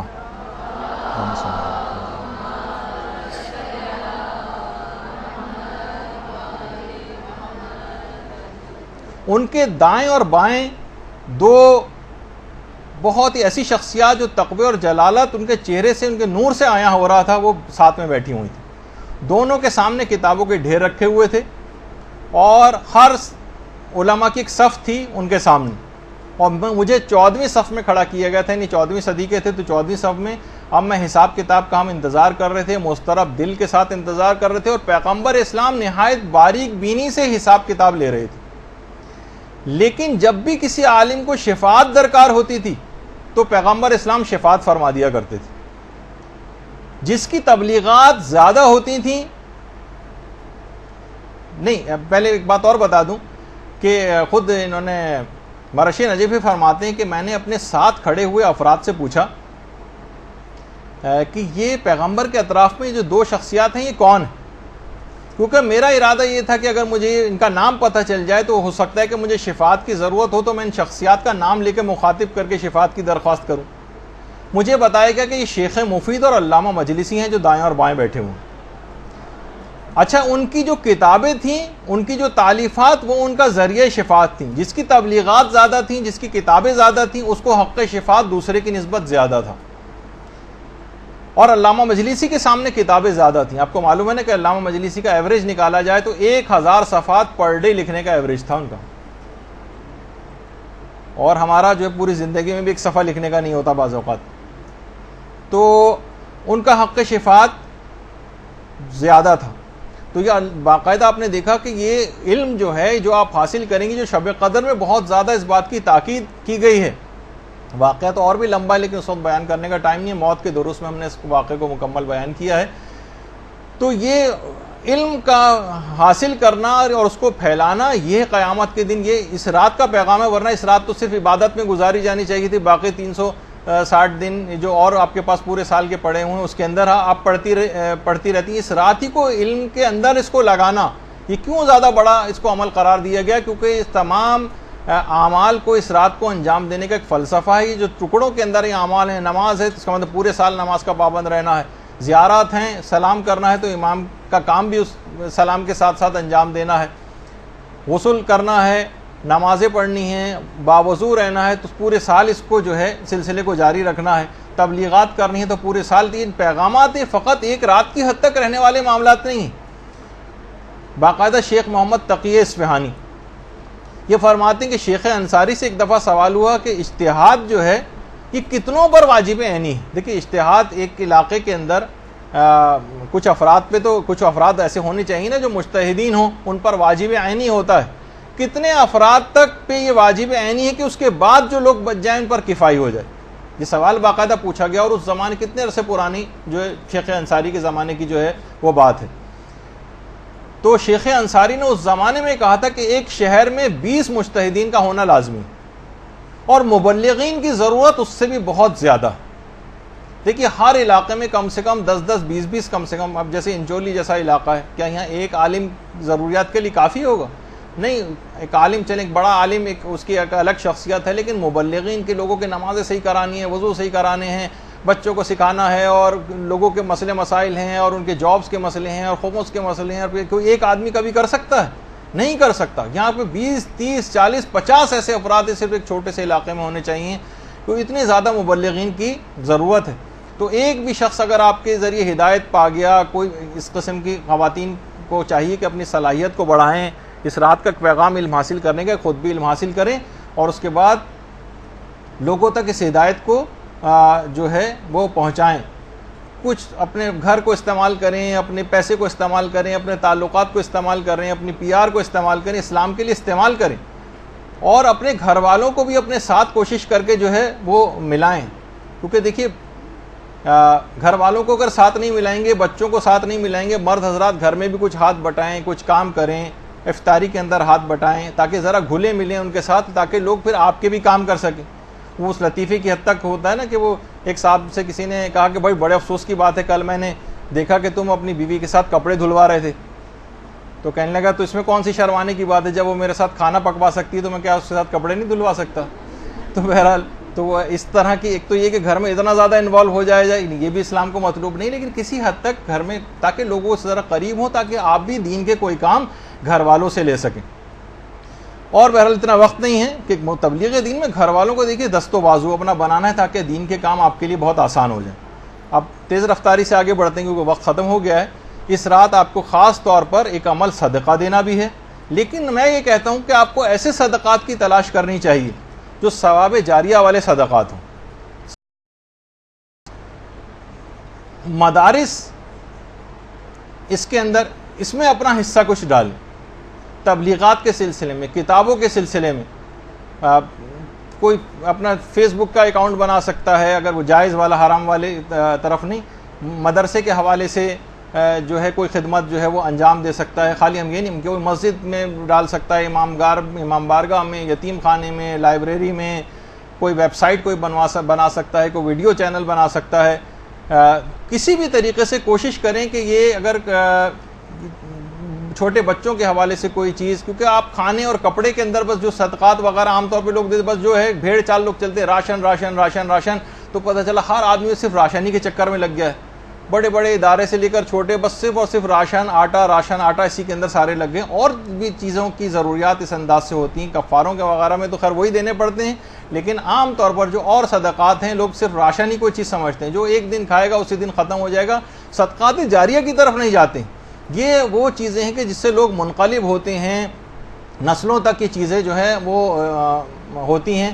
جو بچے ہیں عام طور پر شروع میں تو چلیں بچے بہت سے ایسے ہوں گے جو دین کی طرف راغب نہیں ہیں, اور آہستہ آہستہ لیکن پھر بالآخر یہی بچے ہیں وہ نماز کے عادی. انہی مدرسوں میں پڑھنے والے بچے ہمارے, ہم دیکھ کے جب کیجئے کہ دل باغ ہو جاتا ہے ان بچوں کو دیکھ کر, جس انداز سے وہ یہاں اب یہ جو چیزیں یہاں پر آ کر نماز سیکھ رہے ہیں, جو قرآن یہاں پر آ کر خواتین جو طالبات ہیں وہ پڑھ رہی ہیں, اور یہی بچے جو آج یہ کچھ ارتباط دین کے لحاظ سے ان کا ہو رہا ہے, اور یہ اس کے پھر عادی بن جائیں گے, سورہ کو حفظ کریں گے, تو جتنی پوری زندگی ان سوروں کی تلاوت کریں گے ان کا ثواب آپ کو ملے گا اگر آپ نے کچھ حصہ اس کے اندر ڈالا ہوگا. کتنی نمازیں لوگ اس کے بعد پڑھیں گے, اس سب کا ثواب بڑے ہونے تک, پھر آئندہ آنے والی نسلوں تک یہ اس نماز کو منتقل کرتے چلے جائیں گے. یہ ان کے عادی بن جائیں گے. جتنی چیزیں, دعائیں, اذکار ان مدارس میں آ کر سیکھتے ہیں, اس میں حصہ ڈالنے والا جو ہے وہ اس کے اندر ان کے حصے دار بن جاتا ہے. پھر یہی ہوتا ہے کہ دیکھیے کتنے ایسے ہیں یہاں پر, ہمارے یہاں کام نہیں ہوتا مساجد کے اندر, وہاں پہ باقاعدہ ایران وغیرہ میں پریکٹیکل کلاسیں ہوتی ہیں تیمم کرانے کی, کہ تیمم کیسے کیا جاتا ہے. سارے لوگ بیٹھ کے مثلا تیمم کر رہے ہیں. جو ایک دفعہ بھی کسی نے کر لیا اور اپنی عبادت صحیح کر لی, وہ جب بھی کبھی کرے گا آپ کو ثواب اس کا ملے گا. اسی طریقے سے نوجوان, یہ جو چھوٹے بچے ہیں ان کو آپ اس طرف لگائیے. پھر یہی بچے بڑے ہو کے سوچیے کہ اتنی عمر تک بزرگ ہو جاتے ہیں, کہیں نہ کہیں تو انہوں نے سیکھا ہوتا ہے, وہ تمام لوگ ان کے ثوابوں میں حصے دار بنتے ہیں. اور پھر یہی انہی میں سے کوئی بڑا ہو کر عالم دین بنے گا اور وہ آگے تبلیغات کا سلسلہ جاری کرے گا. کتنے بچے ہمارے جو مثلا یہاں سے پاکستانی مدارس سے اس کے بعد نجف اور قوم وغیرہ جو جاتے ہیں, خود ہمارے مدرسے کا ایک طالب علم بھی جو ہے وہ نجف جا چکا ہے. اور جو اور افراد ہیں جو خدمات انجام دے رہے ہیں, کتنی خواتین ہیں جو طالبات جو یہاں سے مختلف ممالک گئی ہیں, مختلف شہروں میں گئی ہیں, مختلف گاؤں کے اندر گئی ہیں, اور مدارس کھول رہی ہیں اور اپنے جو ہے وہ کام جو ہے سارے انجام دے رہی ہیں. لیکن کیا ہے کہ ہر ایک کو اپنی ذمہ داری پوری کرنا. اور صدقات کے اندر صرف ایک مسئلہ لوگوں کے ساتھ یہ ہے کہ صرف مادی ضروریات کو دیکھا جاتا ہے, روحانی ضروریات کو پوری کرنے کے لیے لوگ صدقات عام طور پر نہیں دیتے. سب سے کم دین حق کی تبلیغ کے اندر پیسے ہوتے ہیں. جو صدقہ باکس ہے اس میں جو کئی خانے بنے ہوئے ہیں, وہ والے صدقات غریب کو دینے والے جو ایک دن کھائے گا اگلے دن ختم ہو جائے گا. لیکن جہاں ہمیشہ کی روحانی زندگی, اس میں سب سے کم پیسے کوئی لوگ متوجہ نہیں. تو بہرحال صدقے کے حوالے سے بس ایک بات اس میں اور ذکر بیچ میں کر دوں, کیونکہ یہ سوالات بھی بہت آ گئے تھے, اور کچھ لوگوں نے خاص طور پر آپ سب لوگوں سے بھی, آج کی رات دعا کی رات ہے, یہاں کے بہت سے اساتذہ نے بھی کہا ہے کہ وہ بھی آپ کے حق میں دعا کریں گے, لیکن آپ لوگوں سے بھی ان لوگوں کے حق میں دعا کی درخواست ہے. تو آیت اللہ بہجت ایک بات کہتے تھے شوہر و بیوی کے اختلافات کے حوالے سے, کہ اگر شوہر و بیوی میں اختلافات ہوں یا اور لوگوں میں بھی, لیکن الخصوص شوہر و بیوی میں, تو وہ کہتے تھے کہ صدقہ متعدد بافراد متعدد, متعدد افراد تک متعدد بار صدقہ جو ہے وہ پہنچانا. یعنی بہت سارے افراد, مثلا آپ کہہ لیں گے میں 100 افراد تک اپنے صدقے کی رقم کو پہنچاؤں گی, چاہے ڈسٹریبیوٹ کر کے پہنچائیں, اور اس کام کو بار بار کریں, تو ان کے آپس کے لڑائی جھگڑے بالکل ختم ہو جائیں گے. ایک برکت, ایک عجیب و غریب, متعدد بار صدقہ دینا اور افراد متعدد, یعنی ہر دفعہ نئے افراد کو تلاش کر لیں. تو بہرحال اس کے اندر ایک بڑی اہم بات ہے یہ. تو بہرحال دیکھیے یہ رات آپ نے دیکھا کہ اعمال کے اعتبار سے بڑی پیکڈ رات ہے. آپ دیکھیں گے کہ ایک تو ویسی بھی گرمیوں کی جو اس طرح آج کل کی جو راتیں بہت چھوٹی ہو گئی ہیں, لیکن اعمال بہت زیادہ ہیں, مصروفیات اس رات کی بہت زیادہ ہیں. اس کا بھی ایک پیغام ہے کہ پوری زندگی بھی آپ کو سالانہ اسی طرح مصروفیت کے ساتھ گزارنی ہے, سوتے نہیں رہنا ہے, مصروف زندگی گزاری ہے دینی اعتبار سے, کیونکہ وقت ہمارا لکھا جا چکا ہے. جب تک بھی سارا سال اگر ہم سوتے رہے اور چند صرف رسومات کی حد تک ہم رہے اور صرف رمضان کے میں ہی صرف گہما گہمی نظر آئی، محرم میں صرف گہما گہمی نظر آئی، بس رمضان میں قرآن اٹھا لیا، اس کے بعد پھر ایک طویل نیند کا ہم جو ہے وہ شکار ہو گئے. تو یہ پھر سب سے بڑا مسئلہ آج کل، بس ایک شکایت کرتا ہوں اس کے بعد اپنی گفتگو ختم کرتے ہیں، کہ کہیں بھی ہمیں لوگوں میں دین کے اعتبار سے کوئی شوق، کوئی ذوق، کوئی سرگرمی، کوئی حرارت یہ نظر نہیں آتی. نہ کوئی مکتب سے اپنے عشق نظر آتا ہے، نہ کوئی تگ و دو کے ساتھ محنت کرتا نظر آتا ہے. بہت سے افراد تو ایسے ہی دیندار افراد، ان کی شکل دیکھ کے جمائیاں آنی شروع ہو جاتی، اتنی سستی کاہلی جو ہے برس رہی ہوتی. تو بہرحال آپ دیکھتی ہیں کہ دنیا دار افراد ٹی وی پر آپ کتنے انٹرویو سنتی ہیں، فلاں جو اداکارہ ہیں جناب کثرت کام کی زیادتی کی وجہ سے وہ نہ بے ہوش ہو گئی شوٹنگ پہ، کئی راتوں سے وہ سوئی نہیں تھیں، اور فلاں گلوکار جو صبح رات کے 3 بجے سے اٹھ کر جو ریاض کرنا شروع کرتے ہیں تو 3 گھنٹے تک مٹکے میں منہ ڈال کے مثلا کرتے رہتے ہیں اور ریاض کرتے ہیں. مثلا یا جو بہت سارے کھلاڑی ہیں اسکواش وغیرہ کے، وہ 3-3 4-4 گھنٹے تک جناب ایک دیوار پہ بال مارتے رہتے ہیں.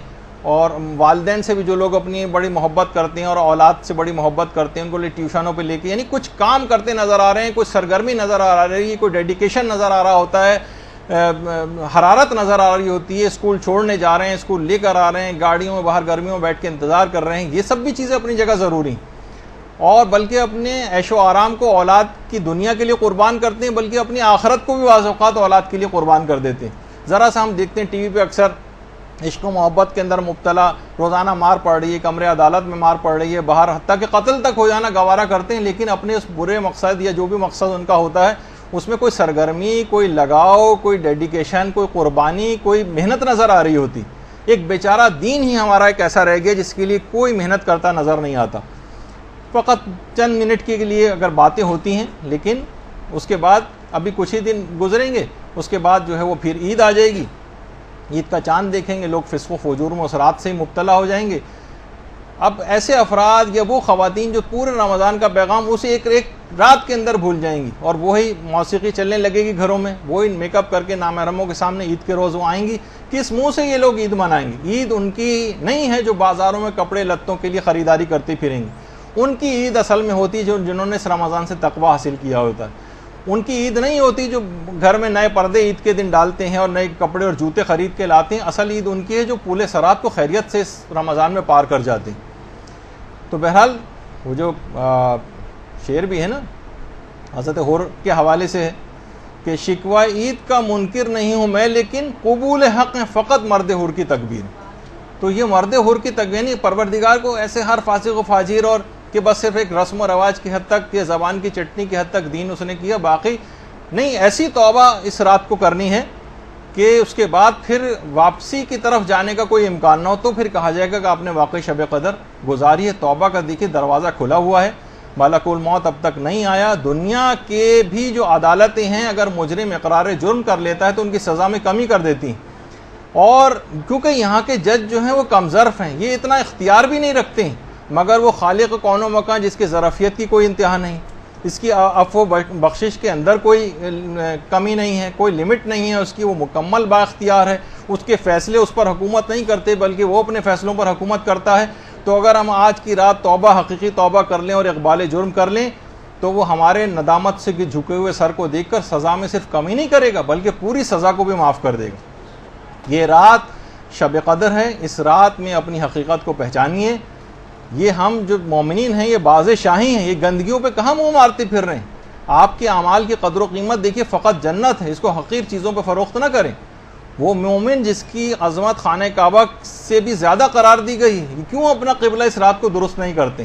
اگر آج کی رات اپنی حقیقت کو آپ پہچان لیں اور حقیقی توبہ کر کے ایک نئے عزم کے ساتھ اس رات کا اگر سورج آپ نے طلوع کر لیا تو یاد رکھ لیجئے کہ قرب خداوندی کی ایسی منازل آپ اس رات کو طے کریں گی کہ 1000 مہینوں کی راتوں کی ریاضت بھی ایک جست میں آپ طے کر لیں گی.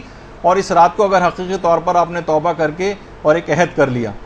خدا ہم سب کو اس رات کے فضائل و برکات اور پیغامات پر عمل کرنے اور سارا سال اس کے اوپر عمل کرنے کی توفیق عطا فرمائے کہ اس کے بعد جب ہمارے نامہ اعمال امام زمانہ کے حضور پیش ہوں تو بے اختیار خوشی سے ان کے مبارک ہونٹوں پر ایک ایسی مسکراہٹ آ جائے کہ جس کے بعد ہمارے لیے فلاح و کامیابی کی منزلیں حاصل کرنا یقینی ہو جائے. وصلی اللہ علی محمد وآلہ الطیبین الطاہرین۔